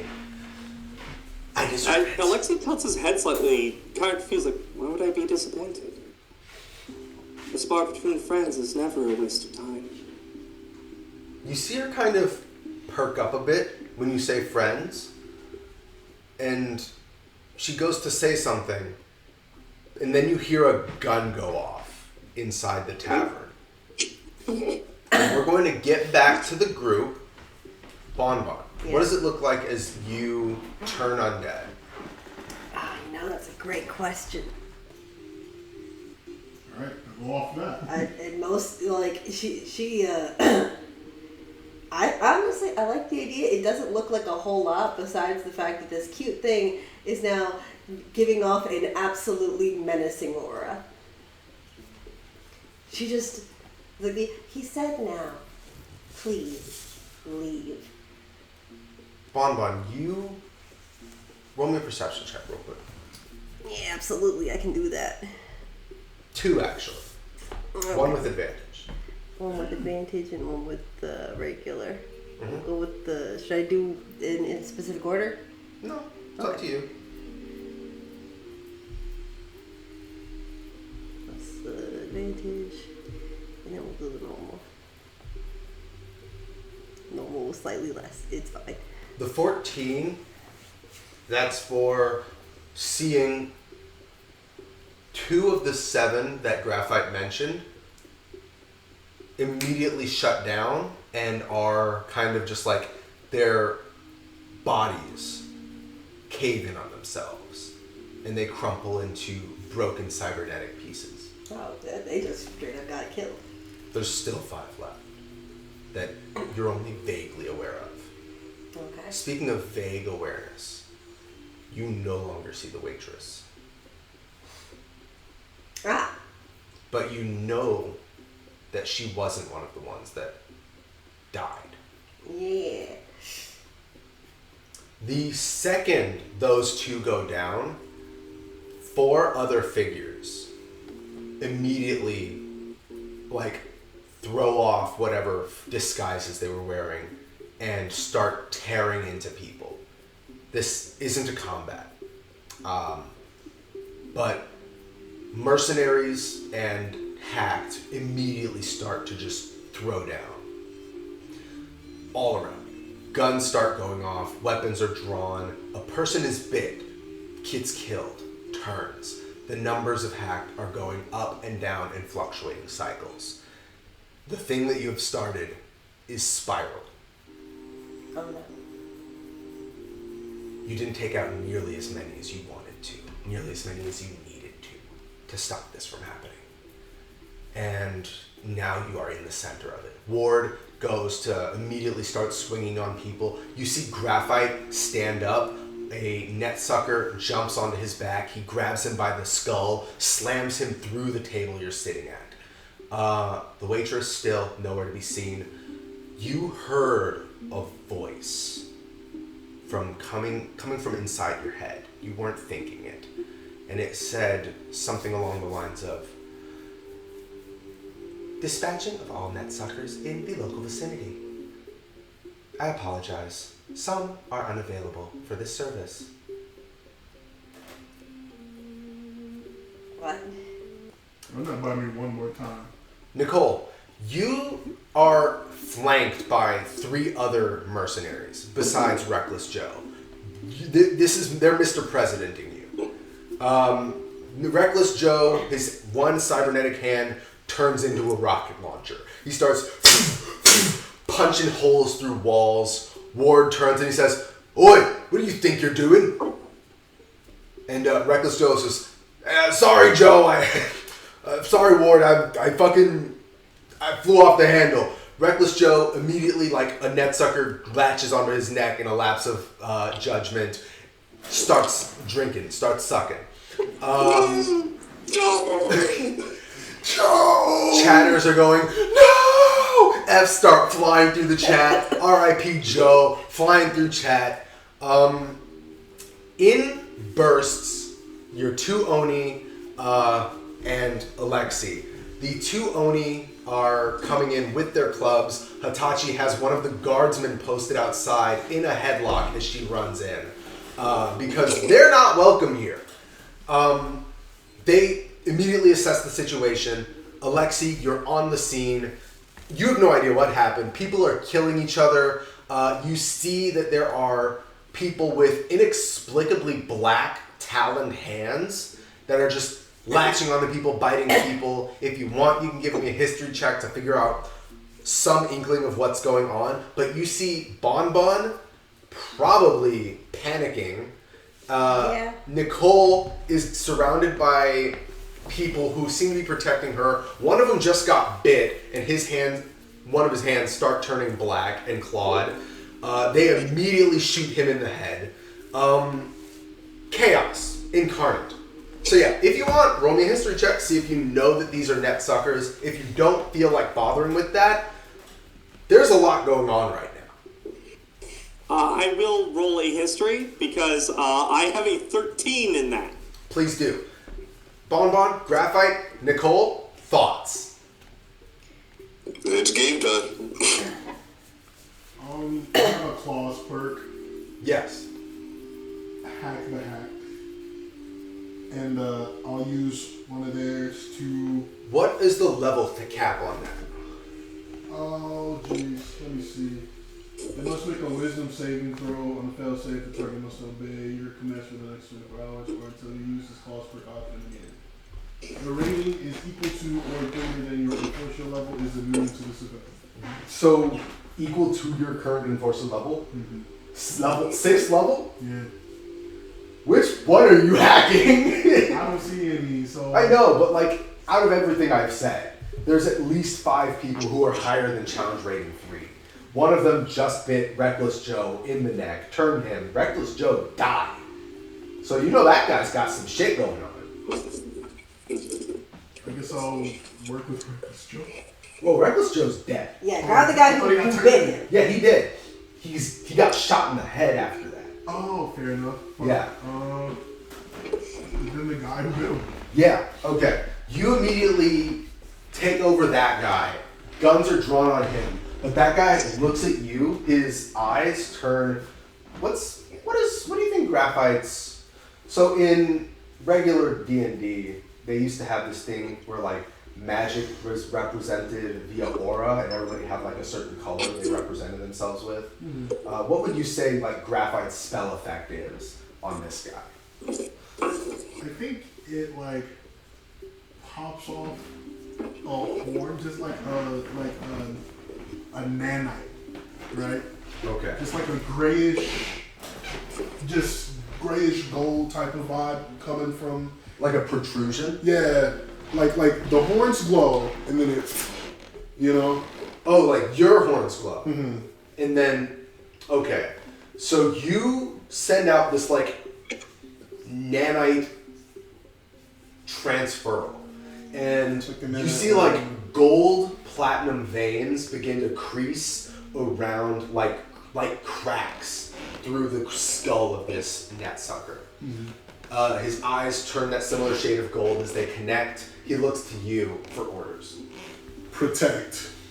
He immediately takes Reckless Joe's spot. The other guys are like, okay, fucking go with it. Other people get turned, other people die. Net suckers begin to go down. The number of people in this place is starting to fluctuate rapidly with the number of hacked. And Bonbon, you with your special ears hear a howl from outside. Oh no.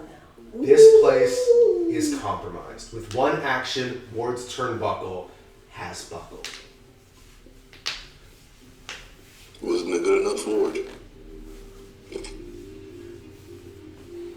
Yeah, If nobody has anything else they'd like to do, I think Graphite says we gotta get out of here. I don't think I can do anything else.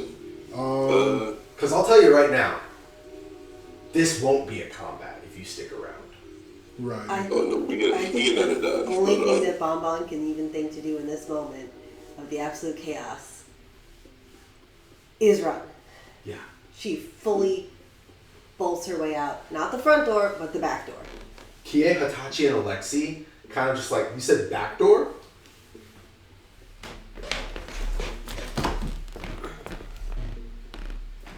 Back door. Yeah, the back door. Full of the red dots. Well, the red dots are chairs. Oh, okay, But great. like, if you guys are here-ish, you guys are going to be going all the way like back there. Okay. I think. I mean, I guess fine. Or The front dies. door is that I much just want to closer. say, you guys are like right here. Okay, fine. So you said Ward died. Ward is still going. He's still going. Yeah, That makes me feel bad. So I'm definitely gonna burn this place down now. that's fair. Yeah. Ward's probably going to have to burn this place down now. Okay, great. He gets it. Yeah, I start a he's not fire. happy. I light a match that's usually for my cigars, and we go. You bring out what is usually just a petty little cantrip. Thumb lighter. Just snap the finger, thumb lights. You've got a lot of alcohol in this place. You grab a fucking bottle of something that somebody was drinking, crack it on the floor, light it. Crack another on the floor, light it. Ward sees you, and he goes, "Damn it!" Runs in the back, grabs the barrel, throws it to you. It crashes on the floor. You look up for a moment, man to man, silence. For anybody who doesn't see that, obviously everybody who was in there, and we nodded at each other.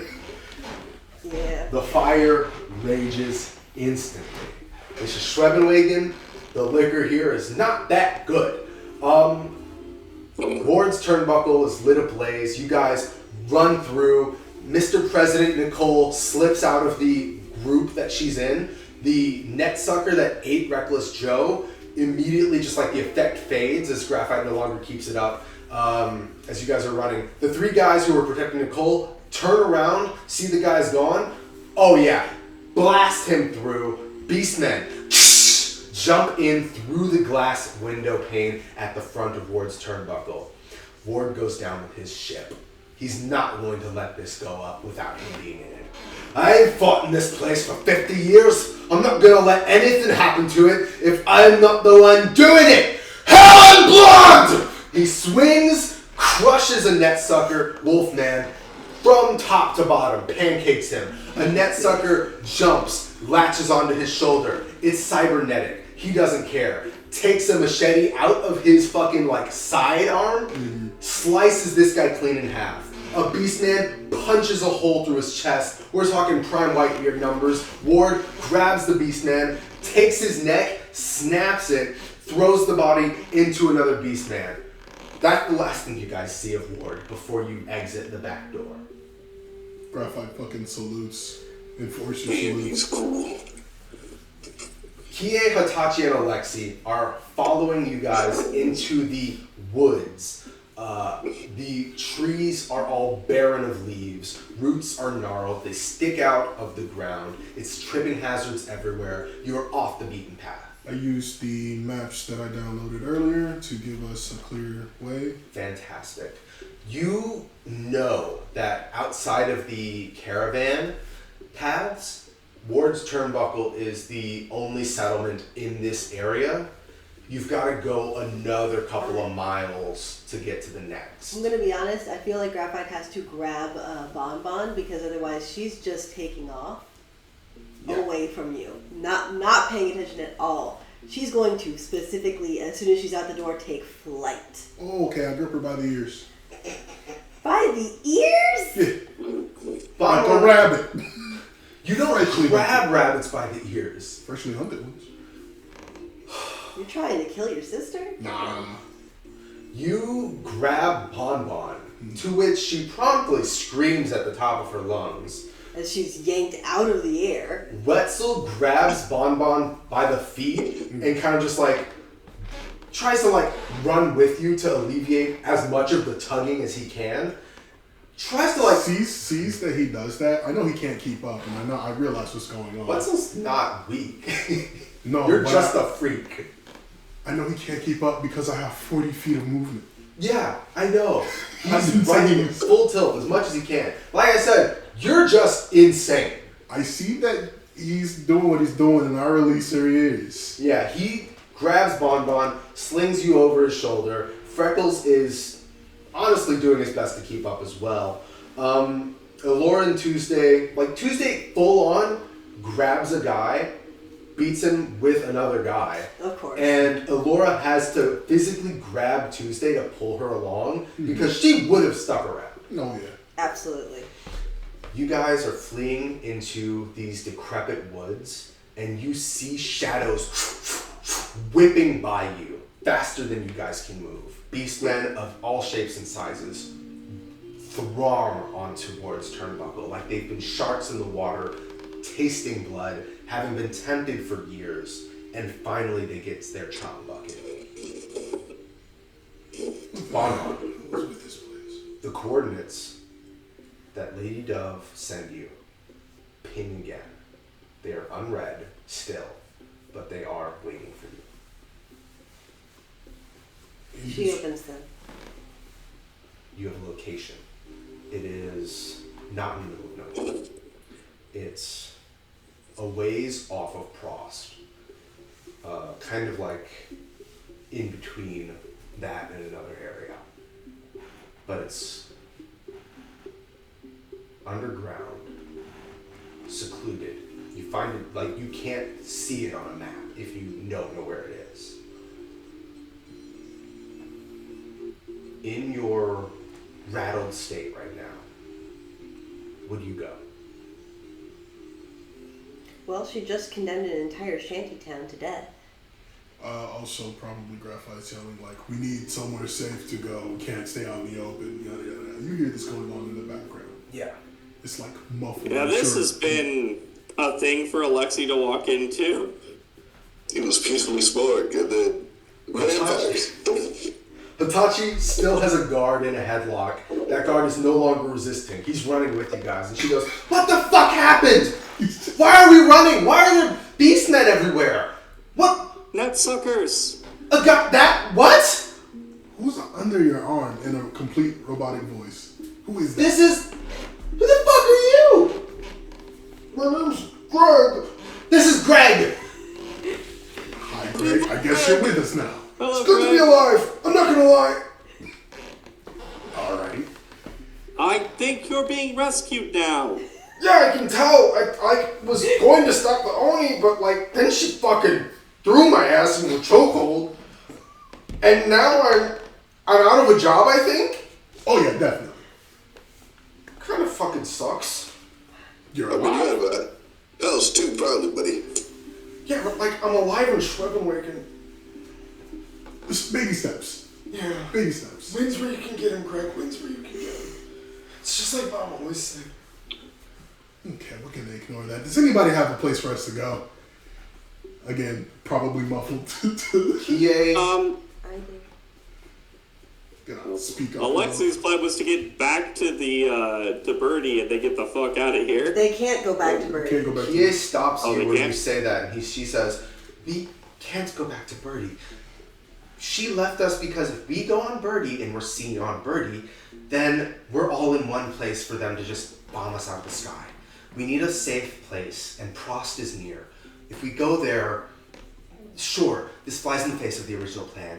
I know we were going to come back in a couple of days, but we need somewhere where we can lie low." I think Graphite got some decent hearing, and I feel like he's probably used to Bon whispering. Oh, Bonbon's not usually quiet. No. Not usually. Okay, fair. Wetzel points out, "Guys, I don't want to alarm you, but I think Bonbon's got a place. And she has lived here. Let's hear what the girl has to say." He's going to set you down and kind of stand back. You got a place, right? Yeah, I did used to live here. Good. Good. I mean, we're not going back to, we... No. Oh, okay, good. Oh, I hate hospitals. She lived out of a hospital. Sorry, I'm sidetracked. Continue, It's please. not a hospital. There's no such thing as hospitals here. Freckles kind of just it's kind of dark. It's a little fucked up, isn't it? There's offices. So, everybody's got, their own practice or something? Basically, yeah. Alright, Bon, well, if you're up for it, point the way. She will send you the coordinates. Not him. Why not me? Is Graphite directionally challenged? No. Oh, It's okay. one of my few characters that isn't. God, good. Him and actually Egok, yeah. Thank God. Yeah. Well, Egok has to know, magically speaking. Exactly. No, he had to go through all that training. So you get the coordinates. It is, for all intents and purposes, in the middle of nowhere.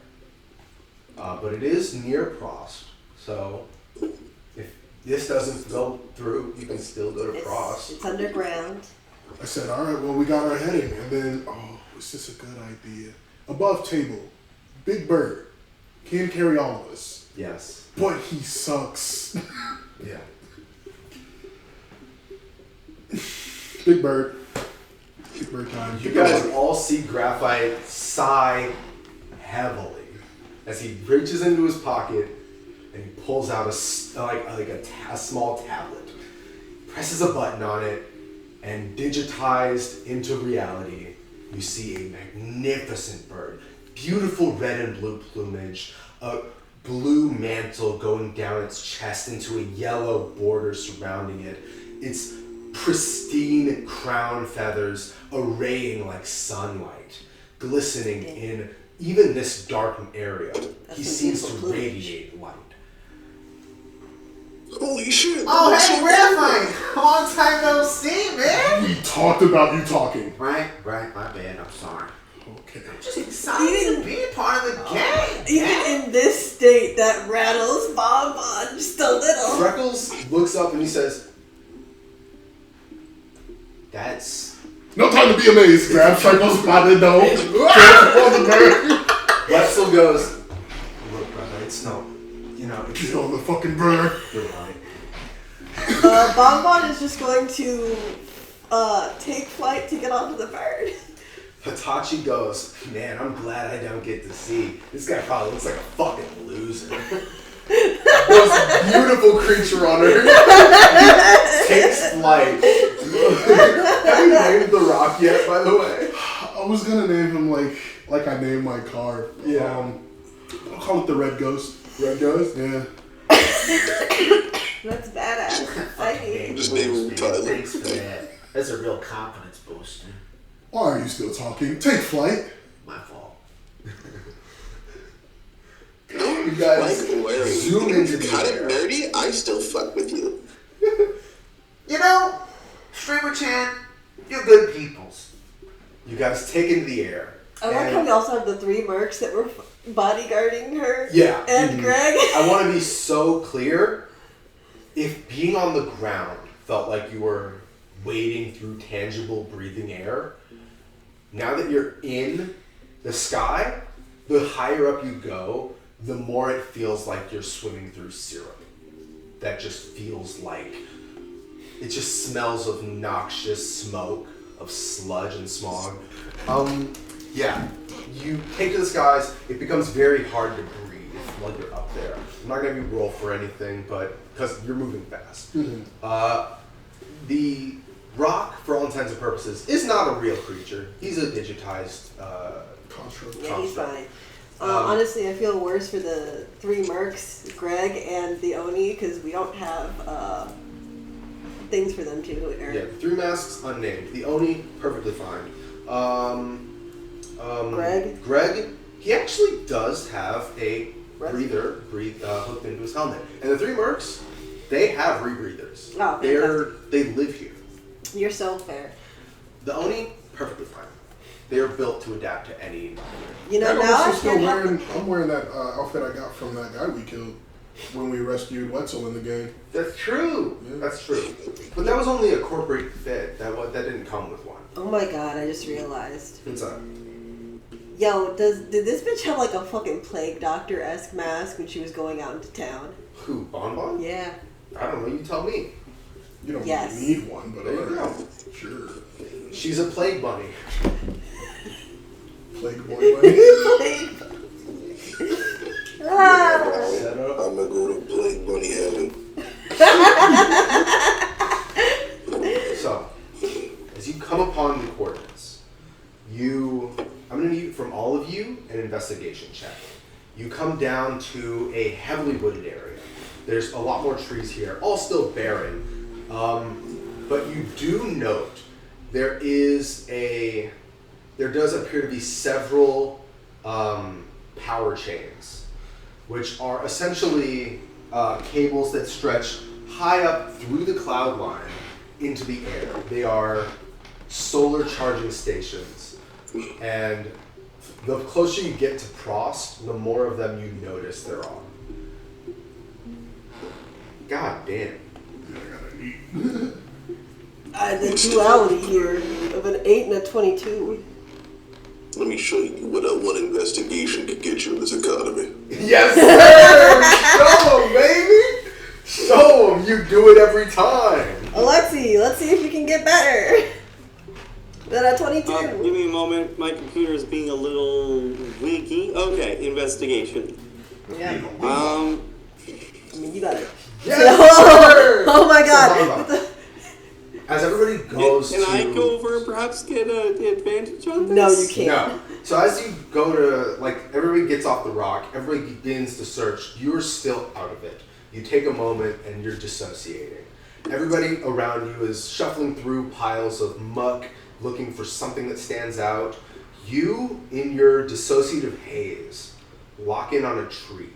You're staring at it for what feels like an hour. It's only about 5 minutes. As time stretches on and blends together, you notice that this tree is not only synthetic like the others, but it's not even it doesn't have a purpose. The others are at least made to, emit carbon. They're made to emit oxygen and recycled carbon dioxide. This one is made out of metal, and you slowly approach it. As you notice, there's like a little bit of a glint on it. You touch it, feel the texture, tap it, hear a ding ding, that hollow ringing of something inside, and you look for a seam. You crack a little bit of the bark off. This is decorative mache meant to make it look textured, and you find your seam. You hear a hiss, and a door slides open, and you find a stairway, or a ladder, that leads straight down into the earth. I found a ladder. No, that wasn't you. Didn't. That was Bon Bon. Yeah, I got the 22. You got a 12. Bon. Okay. Yeah, you wouldn't be in a haze of dissociation. Only Bon Bon feels this bad right now. You find a ladder, and as you stare down in the darkness, you dread what you'll find. But you need a place to be. Yeah.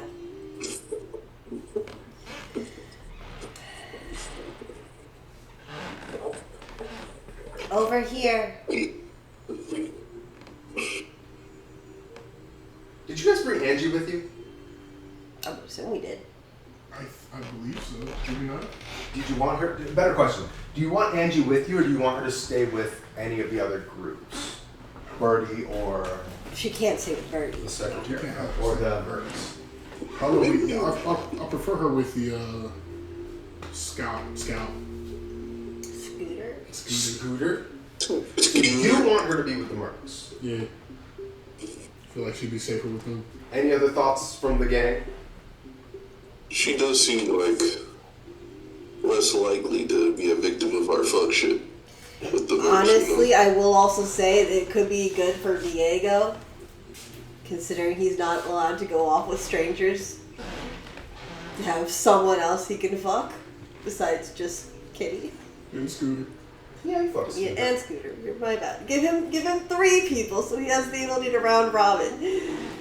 He's a world champ. Say what you want. That sloppy second was nice. Kitty gotta keep it tight. I'm sorry, in tears. Yeah, Angie with the mercs. Diego made a schedule. As soon as Bon Bon told him don't go off with strangers, he said, I bet I'm gonna Come play make a schedule." Carbon Pink. We objectify women here. But don't think we're sexist. We objectify the men too. Gotta objectify the men. And Yeah. don't think we are transphobic or LGBTQ phobic. We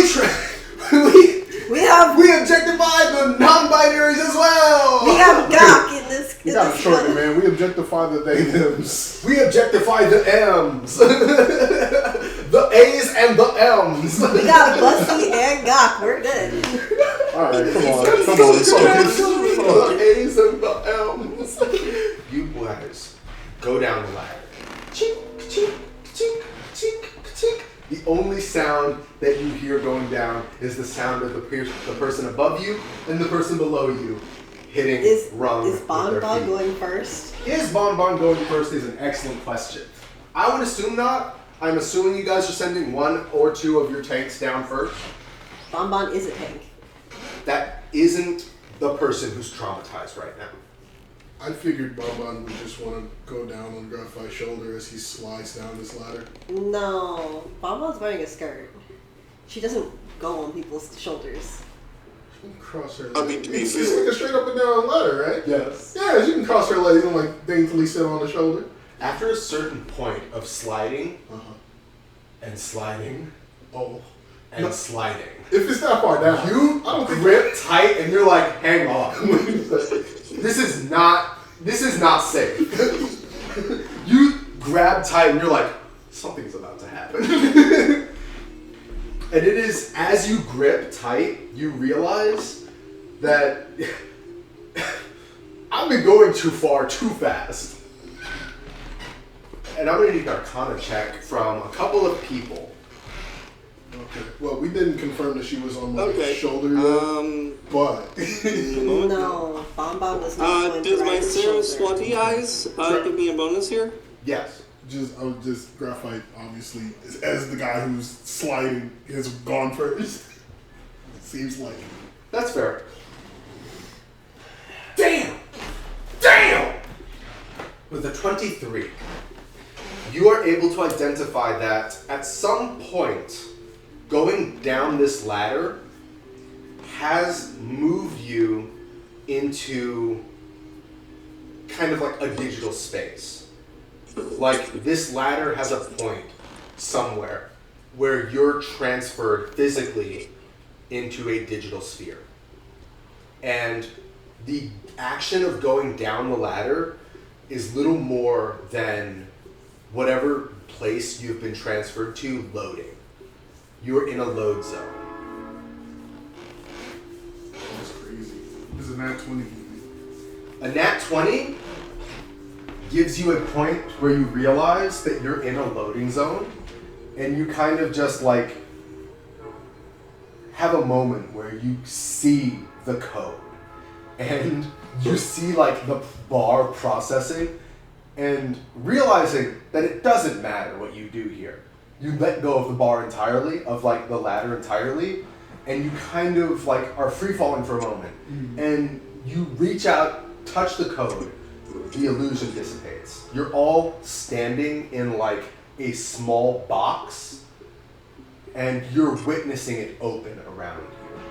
And you guys see Graphite retract his hand. He looks back at you guys as this lab begins to open out before you all. You see everything take shape all at once around you in real time. Crazy. That is crazy. Was I ever real? As you guys take up space down here, and it finishes loading, as it were, you hear Lady Dove's voice again, Bon Bon, but this time you all hear it. And in this program of this lab, Lady Dove says, "Congratulations, for one, Bon Bon. You've made an excellent choice in choosing to trust me. Welcome to my humble little secret lab that I've never told anyone about. There was a point where I thought about showing you this place, but if I'd ever shown you it, that would reveal how much I have done. I'm not proud of a lot of the things I've done in my life, and I've lived a very long life. But if you're here, that means A, I trust you implicitly, or B, something has gone horribly wrong. Whatever you find inside, I can only hope that it does not color your impression of me too dimly." And the speaker shuts off, and you realize that that was a pre-recorded message. You're standing in a strangely dirty lab, like strangely dingy for a program. There's discoloration on the tiling of the floors. There are canisters that contain beastmen and what you would be generous in calling beastmen, or what's left of them, in various amounts of disassembled. And then you see canisters that have net suckers in the same array. Up ahead, you see a desk with a computer on it and a tablet. And you see that there is a massive platform with a massive canister that has kind of fogged over. You can't see what's inside. And the computer at the front is on. All right. I suppose we should, if nothing else, put ourselves down on this map. If you'd like. There's no combat on here. I just wanted to give you a representation of what you would see. Okay. Well, then, Bonbon will walk forward to the computer. Of course. Freckles kind of trails behind you. Leal Hound, ever present. Letzel is vaguely uncomfortable, and he doesn't know how uncomfortable he should be or what to feel about everything he sees. But he does not come to your side. He's walking around a bit and just taking in the sights. I'm sure Greg is just very confused. Greg's having the time of his life. Alive. You're so right. He's alive right now. Fucking had no idea. There's some real freaks in Schwebenwagen. I tell you what, I've got no fucking clue what I'm looking at. Like, I know these are net suckers. I know these are beastmen. I know this fucking beastman, actually. This guy owes me fucking money. Damn. You're not giving me my money anymore, are you, Franklin? Poor bastard. I think Graphite would definitely walk to his sister's side, though. The other side. You come up to her side. You see that she has opened the computer. The password's the same. You've done this before on her home computers. Because she trusted you enough to give you the password. Mm-hmm. It doesn't open certain admin folders. That needs a different password. You what? That probably needs a different password. Definitely. Public records are very interesting, though. You see things that she's gone over with you before. This is a shared network connected to her home PC, probably. You see a file on here that you've never seen before, and it is titled, in parentheses, Bonbon, :miracle. All right. We're going to open it. You open the file, the folder. Inside you see several recorded videos and several PDFs, just documents. Each one of them like diary entries, formatted, written out, like test subjects. She's been reporting on you. And strangely enough, the reports date back to before you met her. When she was in Saraswati? Yes. She's been watching you for a very long time. That's not disconcerting. Nah, I'm sure it's normal. Freckles is looking over your shoulder, and he kind of takes to your side, and he's like rubbing your shoulder reassuringly. You don't have to open those if you don't want to. I think this would be the only place I can talk, right? Yeah. You're fully digital. Right. I can take it from here if you like. I couldn't read my folder back then. I can at least read this shit now. Breakfast and donuts.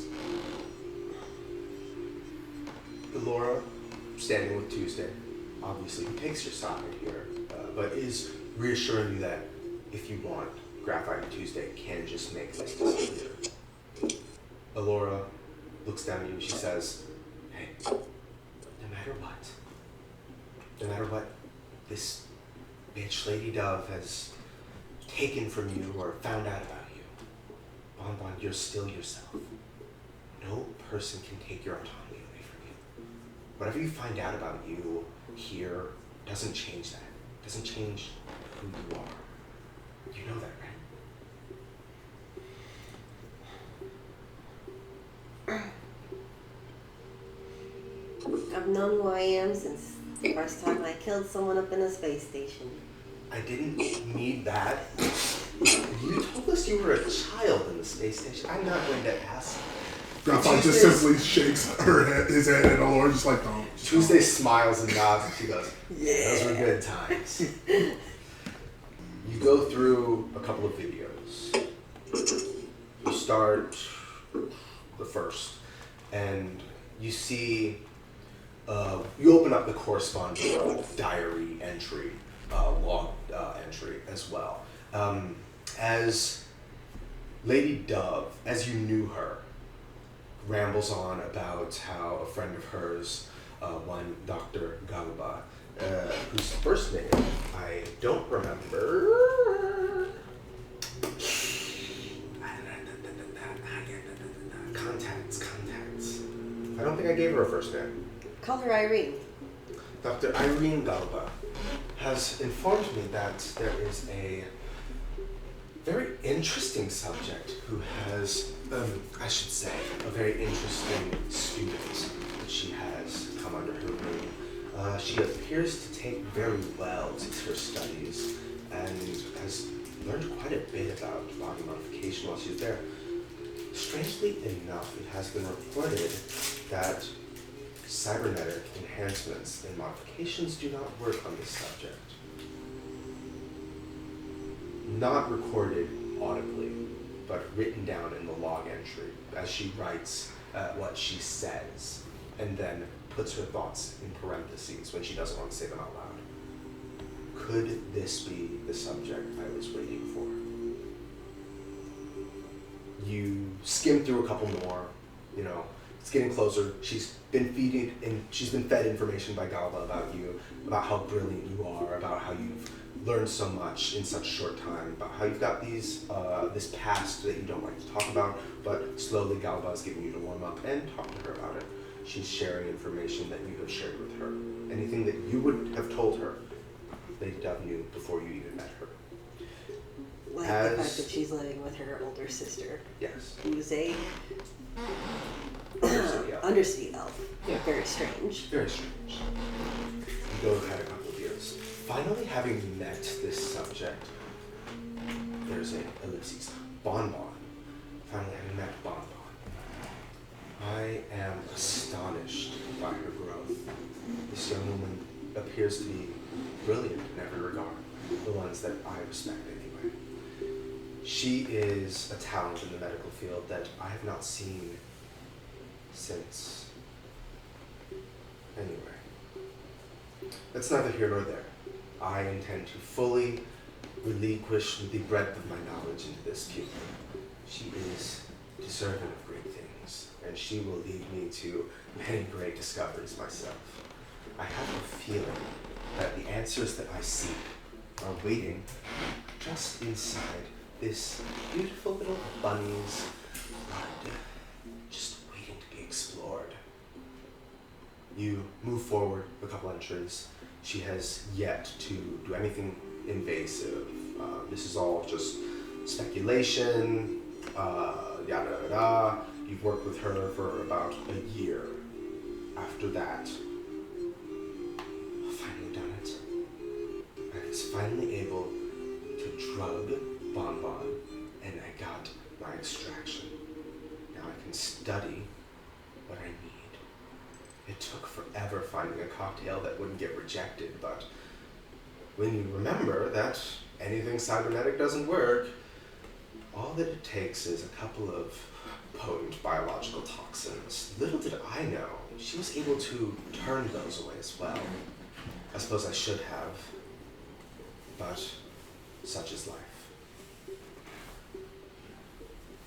You instinctively kind of rub the back of your neck. You scroll through a few more entries.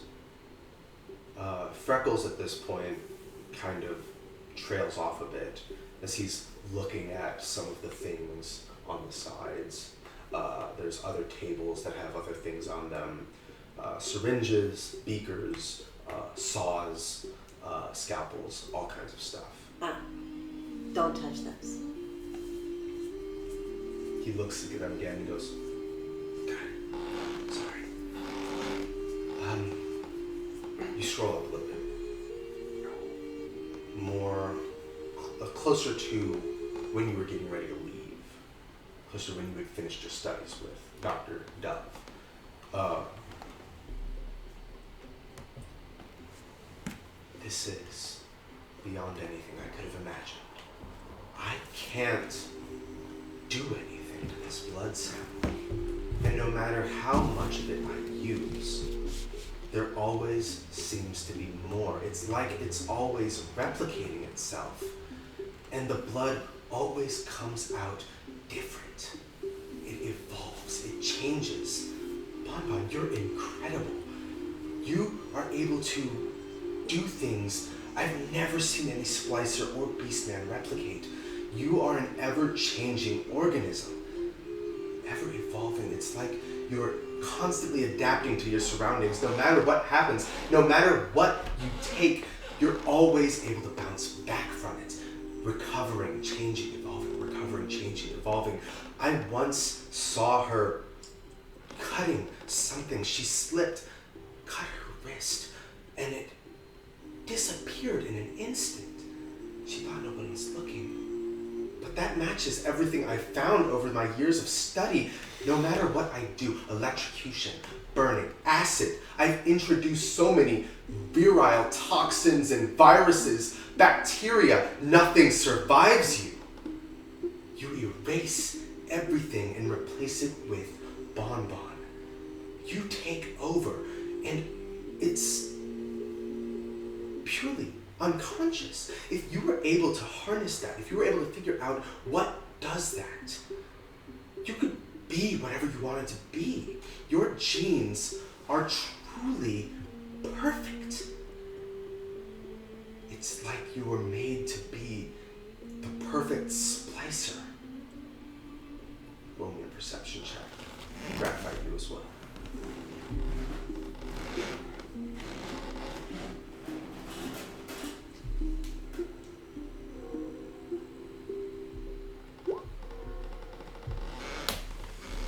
She's really not doing great at perception right now.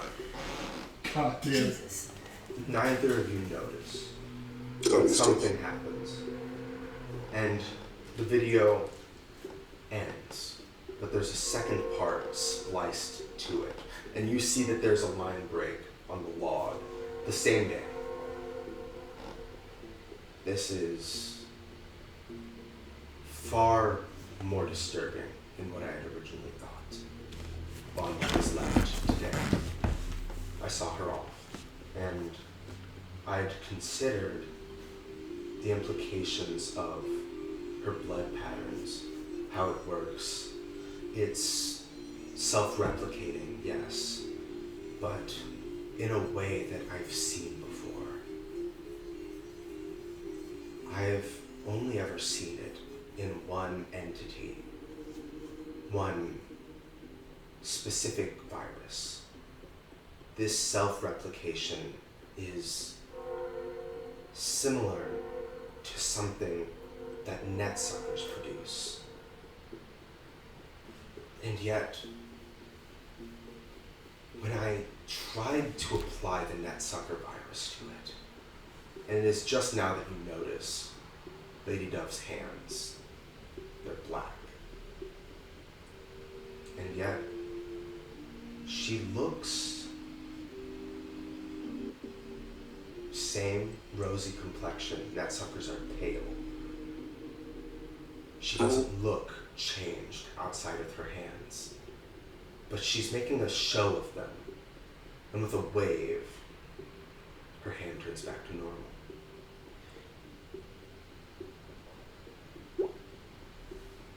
She's able to not only counteract the net sucker virus, she's immune to it, and then her blood replicated it. I worry now what this means that I've become, but I had a backup plan of sorts. So, my mistake will not cost me anything. I do worry about what it would mean if anyone else came into contact.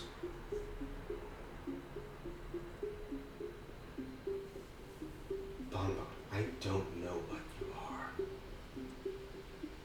but whatever it is, it's miraculous. And you, Alexi, your perception of a 26 notices, and you move without thinking. You heard what Bonbon said, that Freckles is not to touch anything. But as Bonbon and Graphite turn back to the monitor, at the point where Lady Dove says Bonbon is like the perfect splicer, you see Freckles hesitate before reaching down and grabbing what appears to be a full syringe. There is a viscous red liquid in it, and he injects himself. As he move in, you see the side of the syringe is labeled BB. Blood sample. And you get there, you swat it out of his hand, you guys hear the clatter, you see in a moment as Freckles turns to look at you, as Lady Dove says, your blood, your body is able to and has recreated the netsucker pathogen, the virus. He pales, and something very strange happens to Freckles.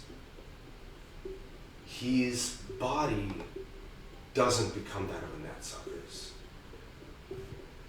but you do see claws, and you see fur. A thick coat covers his arms,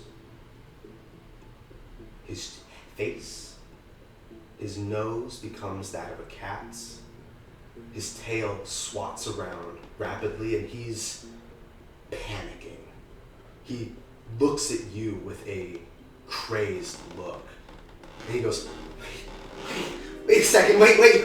She said that you, oh, what's happening?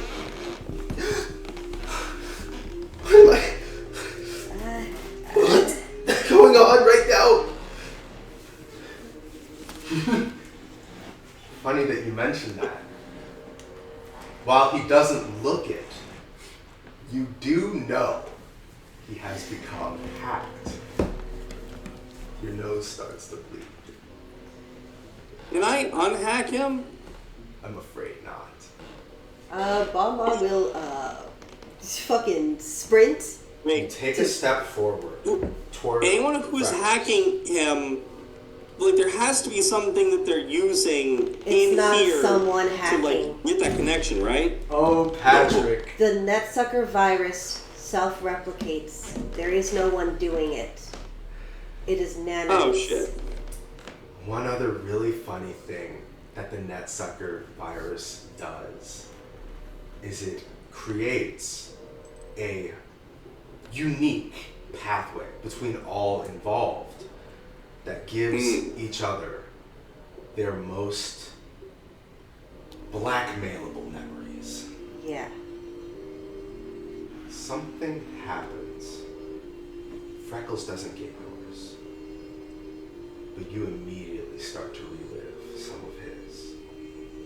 As you take that step forward towards Freckles, you are assaulted by a wave of, frankly, kind of funny and pitiful moments in Freckles' life that would be funnier if they weren't being forced upon you right now by yourself.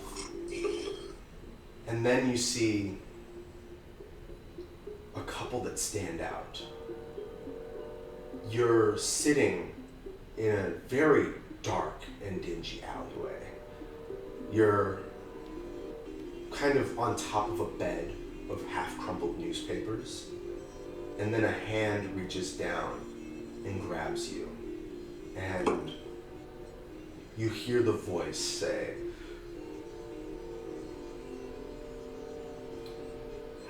I've got to find the right voice for this. It says, "Come here, you little brat, you're going to be working for me now." And when that memory fades, and another one comes in.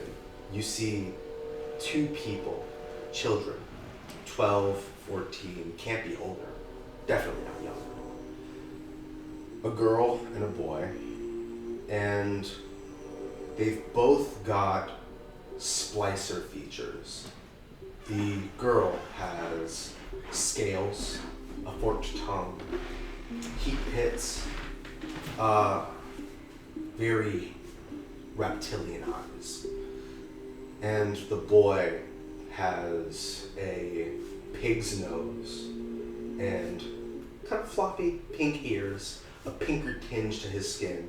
And they say, the boy goes, "Come on, Fink, don't be a Fink. He's just gonna give you some splicer genes. You're gonna work way better with him." The girl, "Yeah, it's just a simple procedure. Besides, when you're more useful to him, he's a lot less mean about it."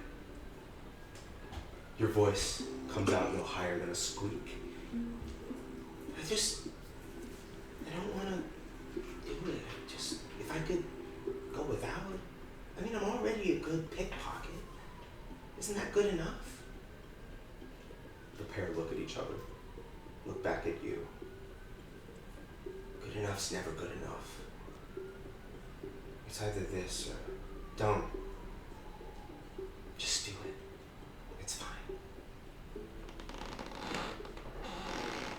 You fade from that memory, and you come back into another one, and you're laying back on a table. There's no anesthetic. When you get stuck with the splicing needle, you feel it, searing pain. Ears pop out from your skull as your human ones fade out and disappear. Your body is forcibly changed. You feel a tail growing. And for a moment, as your cat ears come in, everything is so much louder. It's ear-splitting, machinery whirring, all kinds of sounds that you weren't aware of happening start echoing all around you. And the yelling is so painful. That memory fades out, or maybe Freckles just went into unconsciousness. And you wake up, your ears are warm. You're wearing a hat, the one that you see him in. But you're being pushed over a fence. The snake girl, she's bleeding as you look back at her. Her tail is missing. And she's pushing you up with her right arm as her left hangs limply at her side. You are resisting, but she's much stronger than you. And you go over. And she says, "Think, don't come back. Just don't come back. You have to run. You can't come back here. You're the only one who can make it out there." And as you turn around from the fence, the memory fades with the sound of a scream. And the last memory you get is that you're underneath a table. You're in a building, in a junkyard, and you're vaguely aware that you're being attacked. And you remember this day, Bon Bon. This is the day that you guys raided Wetzel's hideout and crushed the Saltwater Gang. You're seeing this now through Freckles' eyes. A man flies in through a window. A door opens to the room. Graphites. The maul slides out of his grip,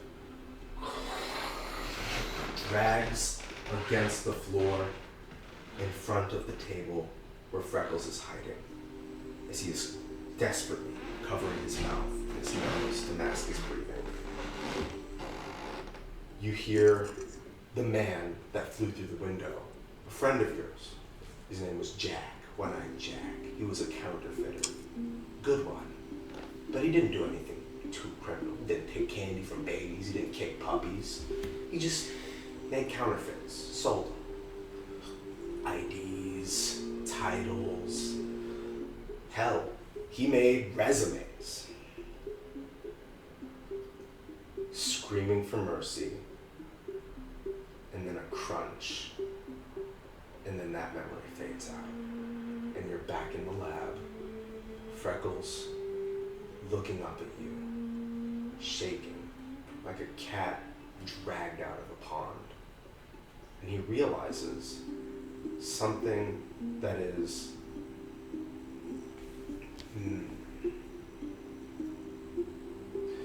something that was mentioned in one of Lady Dove's notes that you were reading and watching. Netsuckers shared that data. They have an interlay. What did you see? Damn it, Bonbon, what did you see? I think she just starts crying silently. No, nothing else, just the tears, and reaches out to try and hold him. He flinches back hard, slams into the table, fur standing on end. He's stumbling on new legs. He says, I didn't get anything. What did you see about me? And on your hesitation, bolts for the ladder, shoving past people with surprising strength for Freckles. And he escapes the digital space. We can't stop him? Do you try? I'll try. I'll cast, I don't know. Look.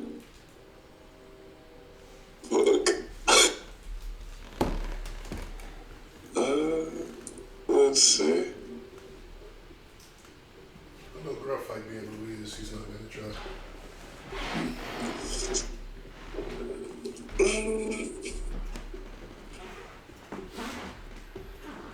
Clink. Man. I guess I'll try and cast Fast Friends. Is that a saving throw? It is a saving throw. Fascinating. What do I have to save with? It's a wisdom saving throw, DC 15. No, I don't want to drop the whole thing, but Wow.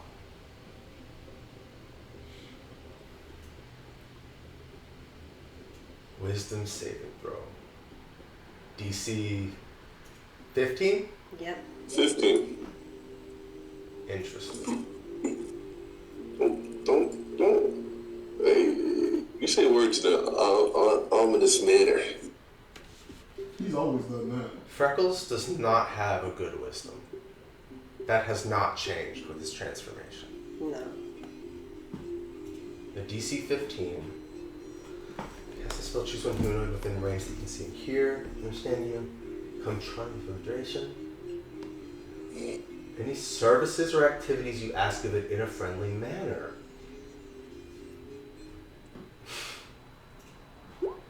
An 18. You try to cast a spell on Freckles. You try to use this tech to make him obedient and compliant.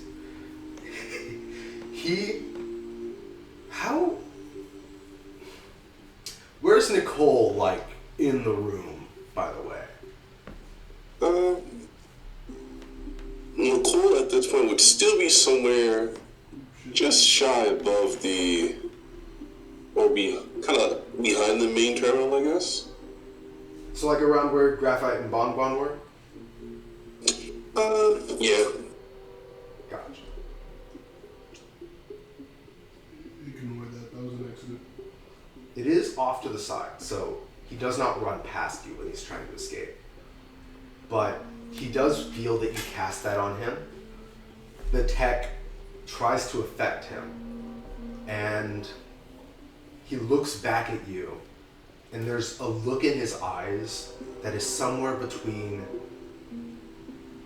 terror and rage.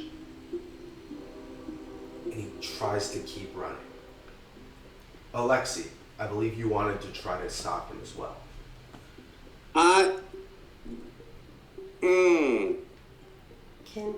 Can I actually go after him? You're gonna chase him? That's a question. You can say yes or no. Yes. Okay. I do want to hear what Patrick has to go out for. The problem is, as a player, You have free will. I don't want to do this, but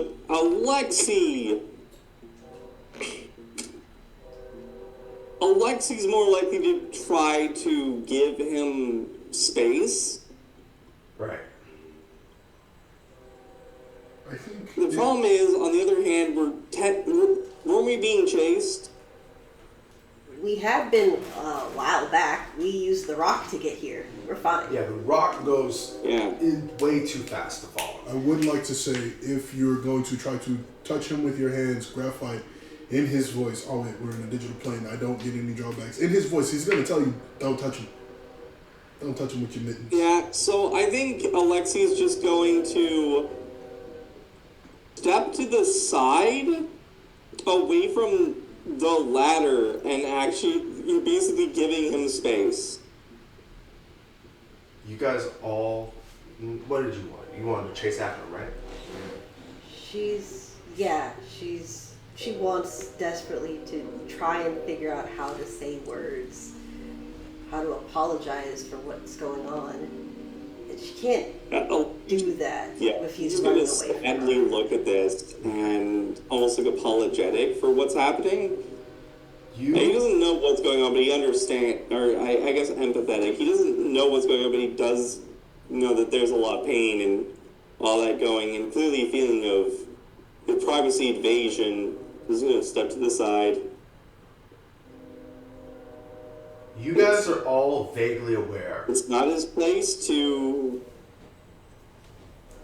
stop him. You guys are all vaguely aware of the fact that netsuckers have what I generously call an open blackmail forum that links between all netsuckers in the main virus.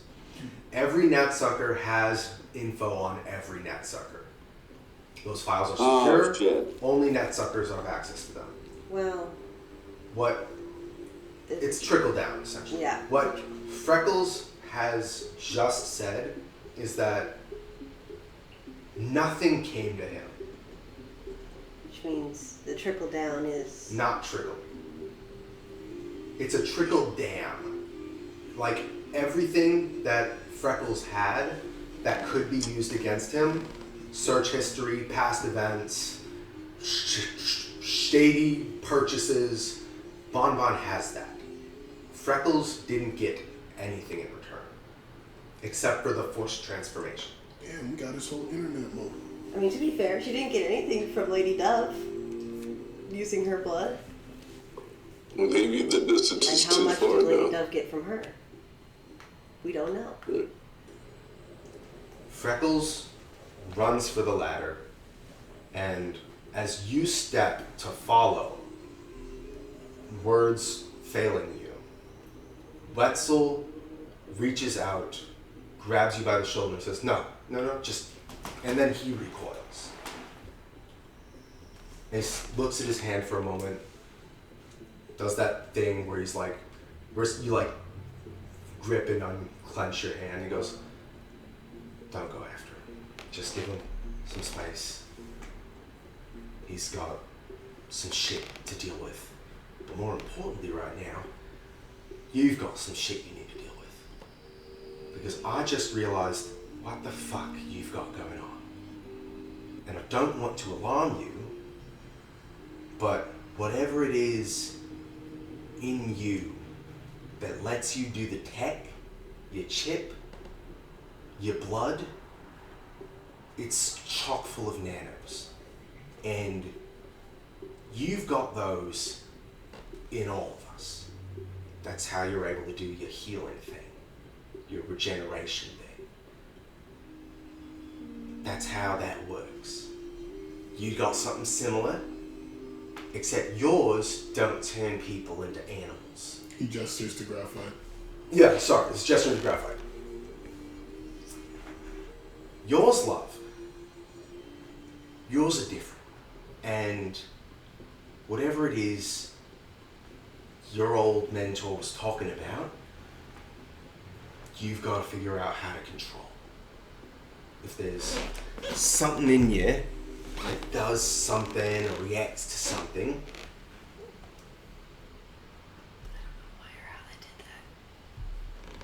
I don't know.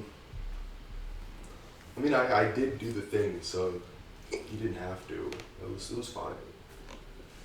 Whatever it is you've got going on in you, we've got to just sit down and brainstorm it. Because right now, whatever just happened, he did to himself. He's beating himself up over it.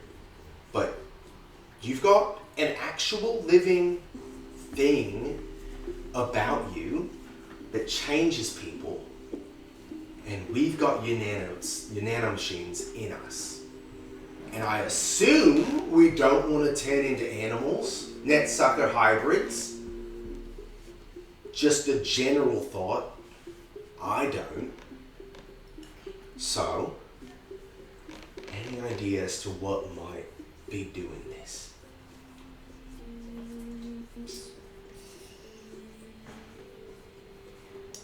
She will rub at the tears in her eyes. I would like for you to, your choice, give me Arcana, History, or Religion. All right. Bad. They're all bad. They're all her one intelligence. That's funny. That's funny to me. That's pretty goddamn funny. Good time, King. Roll one then. It doesn't really matter which one I roll, I guess. They're all the same. Everybody thinks intelligence is a drop stat until you gotta find some shit out. Yeah, the only intelligence-based thing she's good at is insight. Or not insight, investigation. There you go. Wrong one. Give me 2 seconds. Soul searching. You can do investigation. Do some soul searching. Some self-reflection. Sure. Genius. You start can't piecing some things together. For the entirety of your life, you've been able to use tech despite fucking resisting tech of all forms.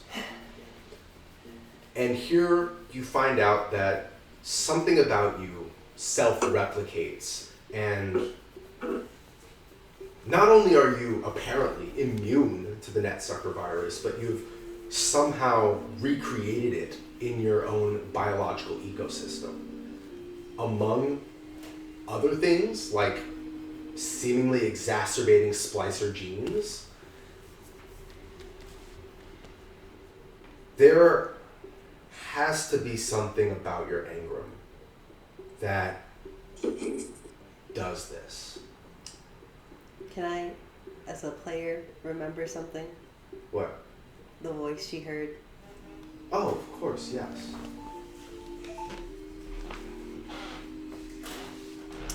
So she's going to run her hands through her hair.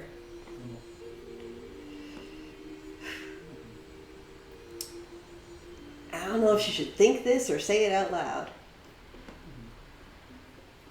But she wants to talk to what's in her head. Okay.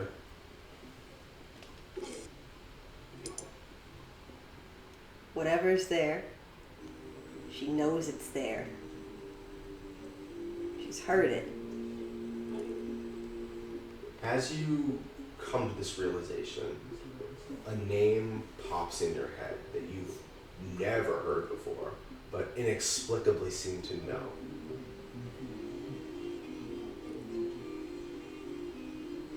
Oh, yes. So yeah. Muse. There's a moment of silence. Everybody in the room kind of just like waits for something to happen.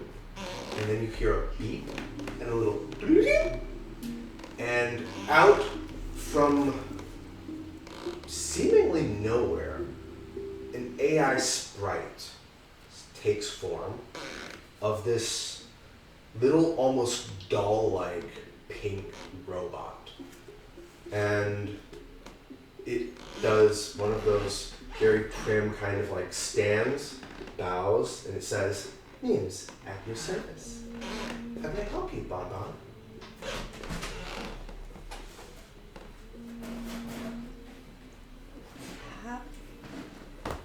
How long have you been here? I've been with you since conception. That inspires confidence in the heart. Did they put you in my head? Lady, No, they. they. Please designate they. The people that made me. Oh, yes. The people that made you. They did place me within you. I'm a companion. I'm meant to perform your tasks and fulfill your needs. Like the most recent one. Pet designated Freckles is one of your, let's say, designation objects. You own them, and they've become yours. That is what you wanted. You've said as much, and I fulfilled that desire.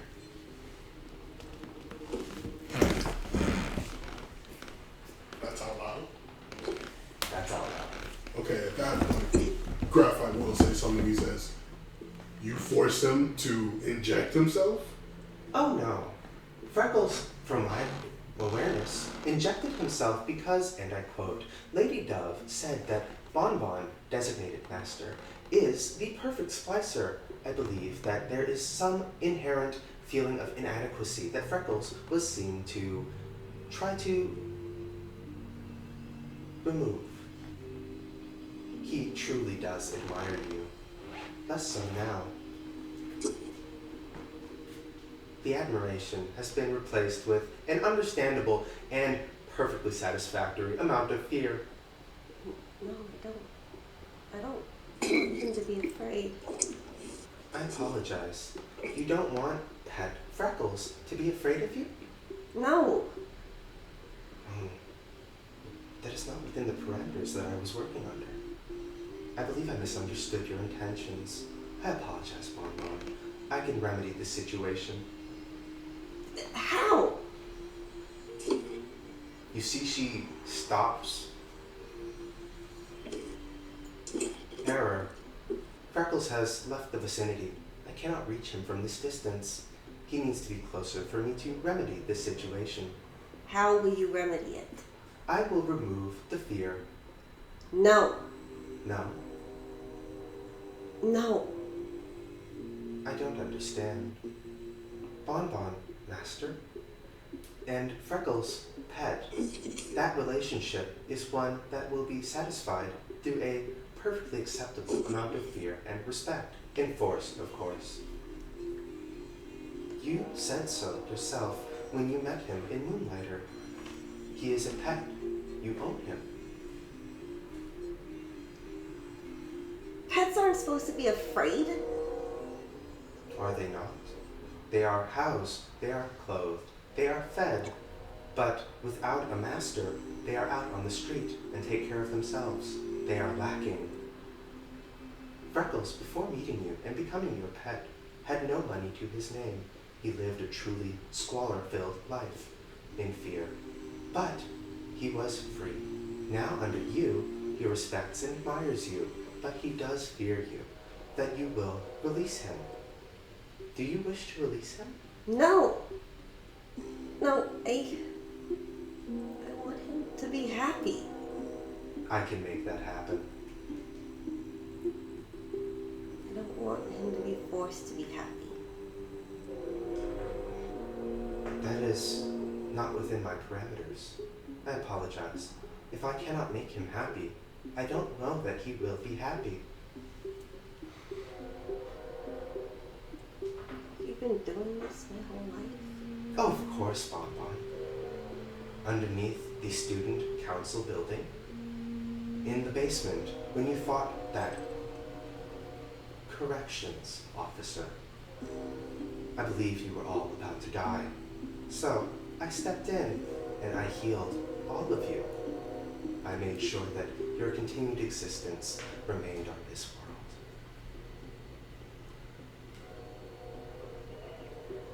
What about making other people happy or not afraid of me? Only those of which that you designated that you owned.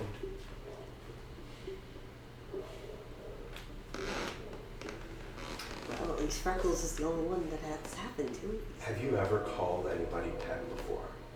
Or implied any Oh wait, no, hold up. She's mention of ownership?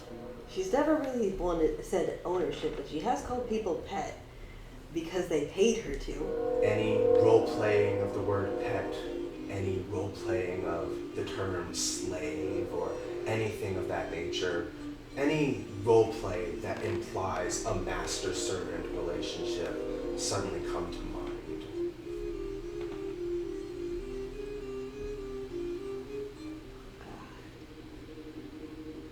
I apologize, Bonbon, but I can identify the location of Pet Freckles.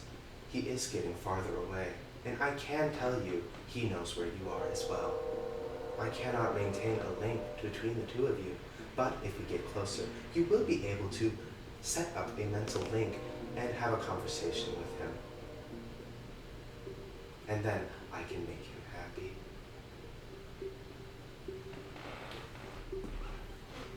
No. I don't want you to make him happy.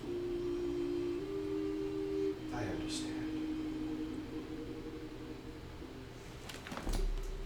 If Graphite interjected here, this is about to. Go for Graphite it. just goes like, "What the hell are you?"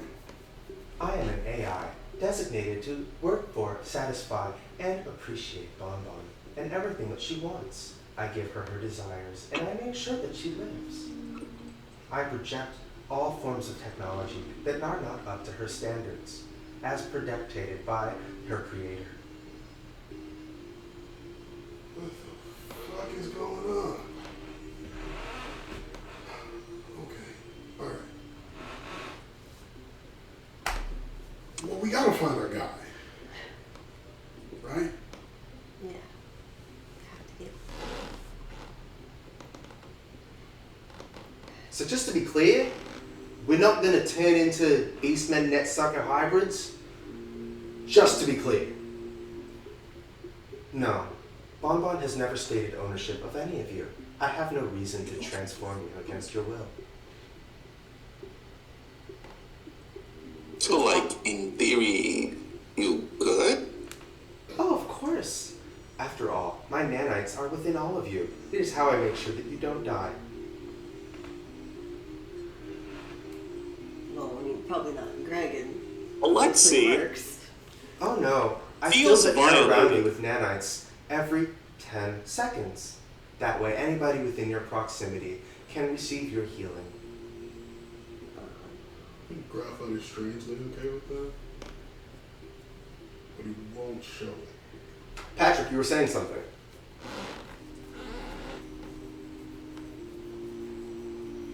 I was just gonna say, Alexi feels very violated.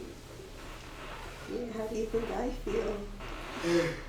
Very violent Um, team, I would imagine. But This whole world is a violence. very much We're recording. focusing that feeling on the AI rather than like any of that to be directed at his sister, because he knows emotionally Alexa could go over and do that, be angry at his siblings, and is really more angry for her, and intellectually knows she didn't know that. It's all this AI thing. So so Alexi is already making plans for how to delete this thing. Hitachi points at you, Bonbon. and she says, take anything resembling the word pet out of your dictionary now. Never say the word again. Got it. Well, let's go, Muse, Yes. Freckles is my companion. I want to keep him safe and happy on my own. I want him to have trust in me. I understand. That, I will move forward designating these new parameters. Apologies, Bonbon.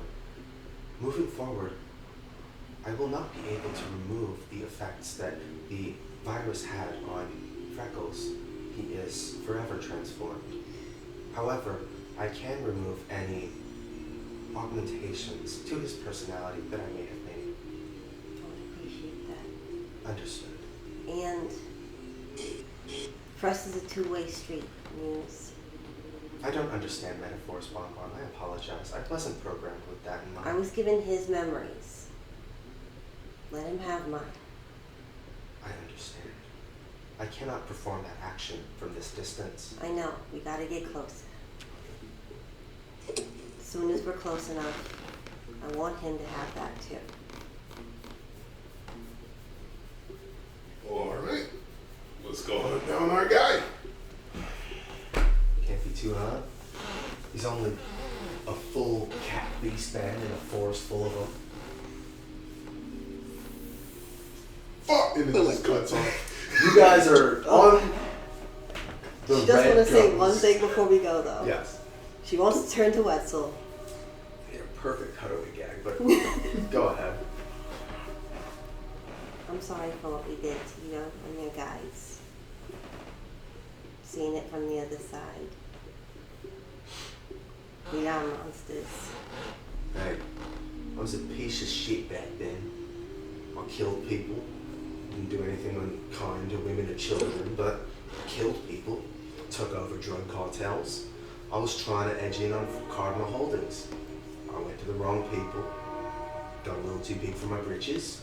I've been sober ever since. Let's go. Cut to the bird and Graphite's finishing his curse word. God. So when I was flying over, like, you know, Assuming that's from hearing this guy still talking. I'm going to assume Nicole's string was off. I would hope so. God, please. For the sake of it all, yeah. I think I'll treat it part as like, you know, as we're getting transferred to the different space, it like stream glitches. Boom. Honestly, yeah, I could buy that the stream just glitches when going into the digital space. You should. Oh wait, this is a private server, yeah? Yeah. And then it'll just come back on when they get back out. And then As you guys are flying, Bonbon, you hear that familiar buzzing come to your ear, and you hear Lady Dove say, Bonbon, I'm sorry about what happened to your friend. Perhaps it was reckless of me to leave my things lying about, but it is my personal space and nobody else is allowed in here, so I think we're both at fault, personally. Me. on one hand, honestly, Freckles is at fault for grabbing, a syringe of blood and just injecting it. It's not okay. It's not proper medical procedure. Yeah, what is this guy? Bob? I'm sure that you're wondering why you didn't get anything from me, considering the implications of what the video had to offer. That's something I'm not ready to tell you. And unfortunately, given our circumstances, I understand that you want a certain level of trust, but trust me when I tell you that that is information that I cannot give at my current point. I wanted to use this olive branch not to show you what you were truly, but that is a boon. What this really is a safe haven, as Prost is not. Your friends that you said were going to meet, 12 days is not going to be enough to to be safe from Priscilla's watching eyes.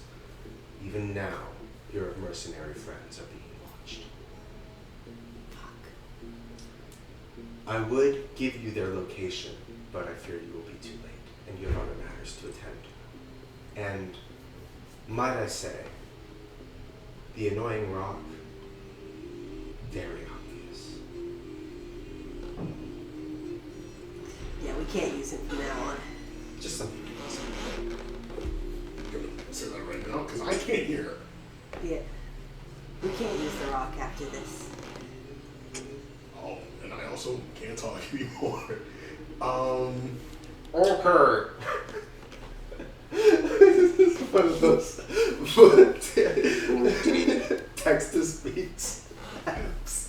In his text-to-speech voice, Graphite goes, honestly, I'm okay with that. Hey, what are you guys talking about up there? Don't worry about it. Okay. Honestly, You guys don't like Red Ghost? I thought he would be way more fun than Birdie. He's so cool and awful. Birdie's red. And this is a bird. I feel like the names. Honestly, as soon as she's close enough to. You're gonna pop off Red Ghost one day next Thursday, like, alright, Red Ghost, whoop whoop. And then it's gonna be like, what the fuck? Absolutely. What did you mean by that? Honestly, as soon as she gets close enough to get to Freckles, she is hopping off this fucking bird. Yeah, She can fly. She doesn't care. yeah. And Freckles didn't get very far very fast. He is much faster than he was. Yeah, But this bird goes. fucking Red Ghost has 500 feet of movement. Yeah. You're not escaping Red Ghost. That's a 1,000-foot dash. 2K with haste. So, you leap off of Red Ghost, finally free of that annoying nasally voice. Freckles hears you long before you see him. And he picks up the pace a little bit. And he chances a look over his shoulder at you, hooks his foot on a root, stumbles down a hill, and it's a long hill. And he lands face first into a tree. As you come to land next to him, you're kind of you stumble the rest of the way because it's still a hill. Yeah. He. Oh. My nose.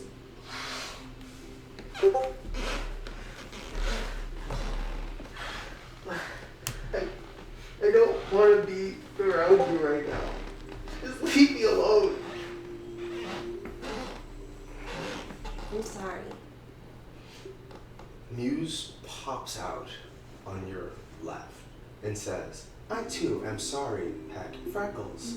I have overstepped my boundaries, but as I am aware, so have you. You have decided to inject yourself with some of Bonbon's DNA in the hopes that it would improve your unsatisfactory features. And now, you are this. But I have come to offer, as I have been made aware, it is referred to as an olive branch. What are you talking about? Please, take some of Bonbon's most guilty memories. Wait, what? Jesus. You join Freckles on this truly beautiful trip down memory lane. The first time she murdered a man. I want you to give me what you think are two of Bonbon's most blackmailable moments. They don't have to be actually canon to what we've done. You can make them up on the spot. Yeah, we weren't there for a lot. Go off, Queen. You've got 14 years of content to work with. You're chicken wing. Honestly, I think the first time was when she is freshly 18. It's like, Tuesday, we don't have enough money to get anything for dinner. Well, I heard this. Well, I've heard. Let me Don't you fucking dare. This is the moment they decided to go and be online doms. Fair enough. For anybody Literally, who she's can't on see, which is almost everyone else, I did the blowjob motion with the tongue in cheek. Sorry.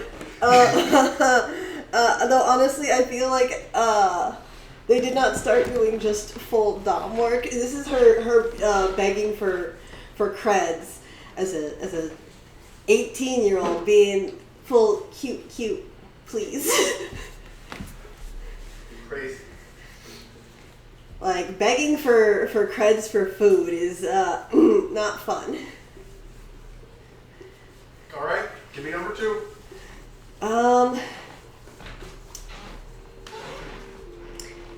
I'd say probably the second one would have been when she probably almost got raped by a beast man and had to fight him off and killed him. So she had to slog back to town, dripping in blood and other fluids. I don't like that. I don't like that at all. You tell a graph like this, he's murdering that guy's whole family line. I'm telling you that right It's a now. beast man. What family? No. Let's be completely honest. You will not be alone in murdering that man's entire family. It's a family But looking vacation. at his entire family line, Alexi would call out that. And it's all because of her own murdering hubris, that because, fucker in particular. you know, Absolutely. probably Lady Dove said, hey, take a guide from Mansylvania to take you out there and look for some beast men. And Bon Bon said, I can handle myself. You can handle yourself. Because usually she can. I mean, she did kill him. So she gave you some money to hire a guy from Mansylvania and you pocketed it? She had to use it to buy a new dress. You did not go out wearing that. And that's where that memory ends. It's like, Bon Bon, you're back. I have the sample. You didn't go out wearing that. Don't worry about it. Yeah. Oh. Memory number 3 isn't yours. You wake up with a yawn. You roll over and you see a man you've never seen before. He is a cat splicer as well, but he's almost full beast man. A Black Panther kind of form, sleeping in your bed. You are naked, and you get up, a little groggy, a little sore, and very satisfied. You shuffle your way out of bed into some really cute bunny slippers and over to a window. You roll it open and you see space. And you see the earth in a way that you have not seen it in 14 years. And you go and shuffle your way to the kitchen. You make yourself a cup of coffee. You're in a white bathrobe with pink bunny images up and down it. And then you hear a knock on your door. And you go, and you hear on the other side a woman's voice saying, "Okay, director, I'm so glad I finally cracked it. I stayed up all night, but I figured out the equations we need. I'm sure that you're going to appreciate these formulas. The project is going to hit a new boom. Oh, I can't wait to tell you." And you open the door, and the young woman, black hair, slight, almost gaunt in figure, heavy bags under her eyes, looking up at you. She says, "Doctor." And as her eyes start to water, you say a name that you no longer hear, and the memory fades. And Bon Bon, you're staring at Freckles again. And Freckles is like fur risen, claws in the tree, looking at you, and he goes, "What the fuck was that? Who the fuck was that?" I don't. And she's going to raise her hand to where she knows the engram is in her head. That's where this came from. That's who you used to be. It's gotta be. What do I do with that? What do I do with that information? I don't know. I didn't have that memory.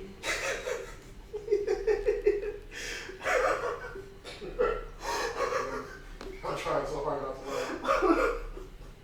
But we're both so fucked up. Yeah. She's just starting to cry too. And as they both latch onto each other and start to cry, Red Ghost lands. Graphite puts him back in the stone, the tablet, and you guys are just kind of around, like just grouping around these two ugly crying in the woods. Yeah. And then you hear a howl. And then another. And then 3 more. 5 more. 10. 30. Hundreds of howling wolves. Oh no. Well, I can only assume it went well, but we should That's a probably get the fuck host. out of here. You guys aren't going anywhere. Ah,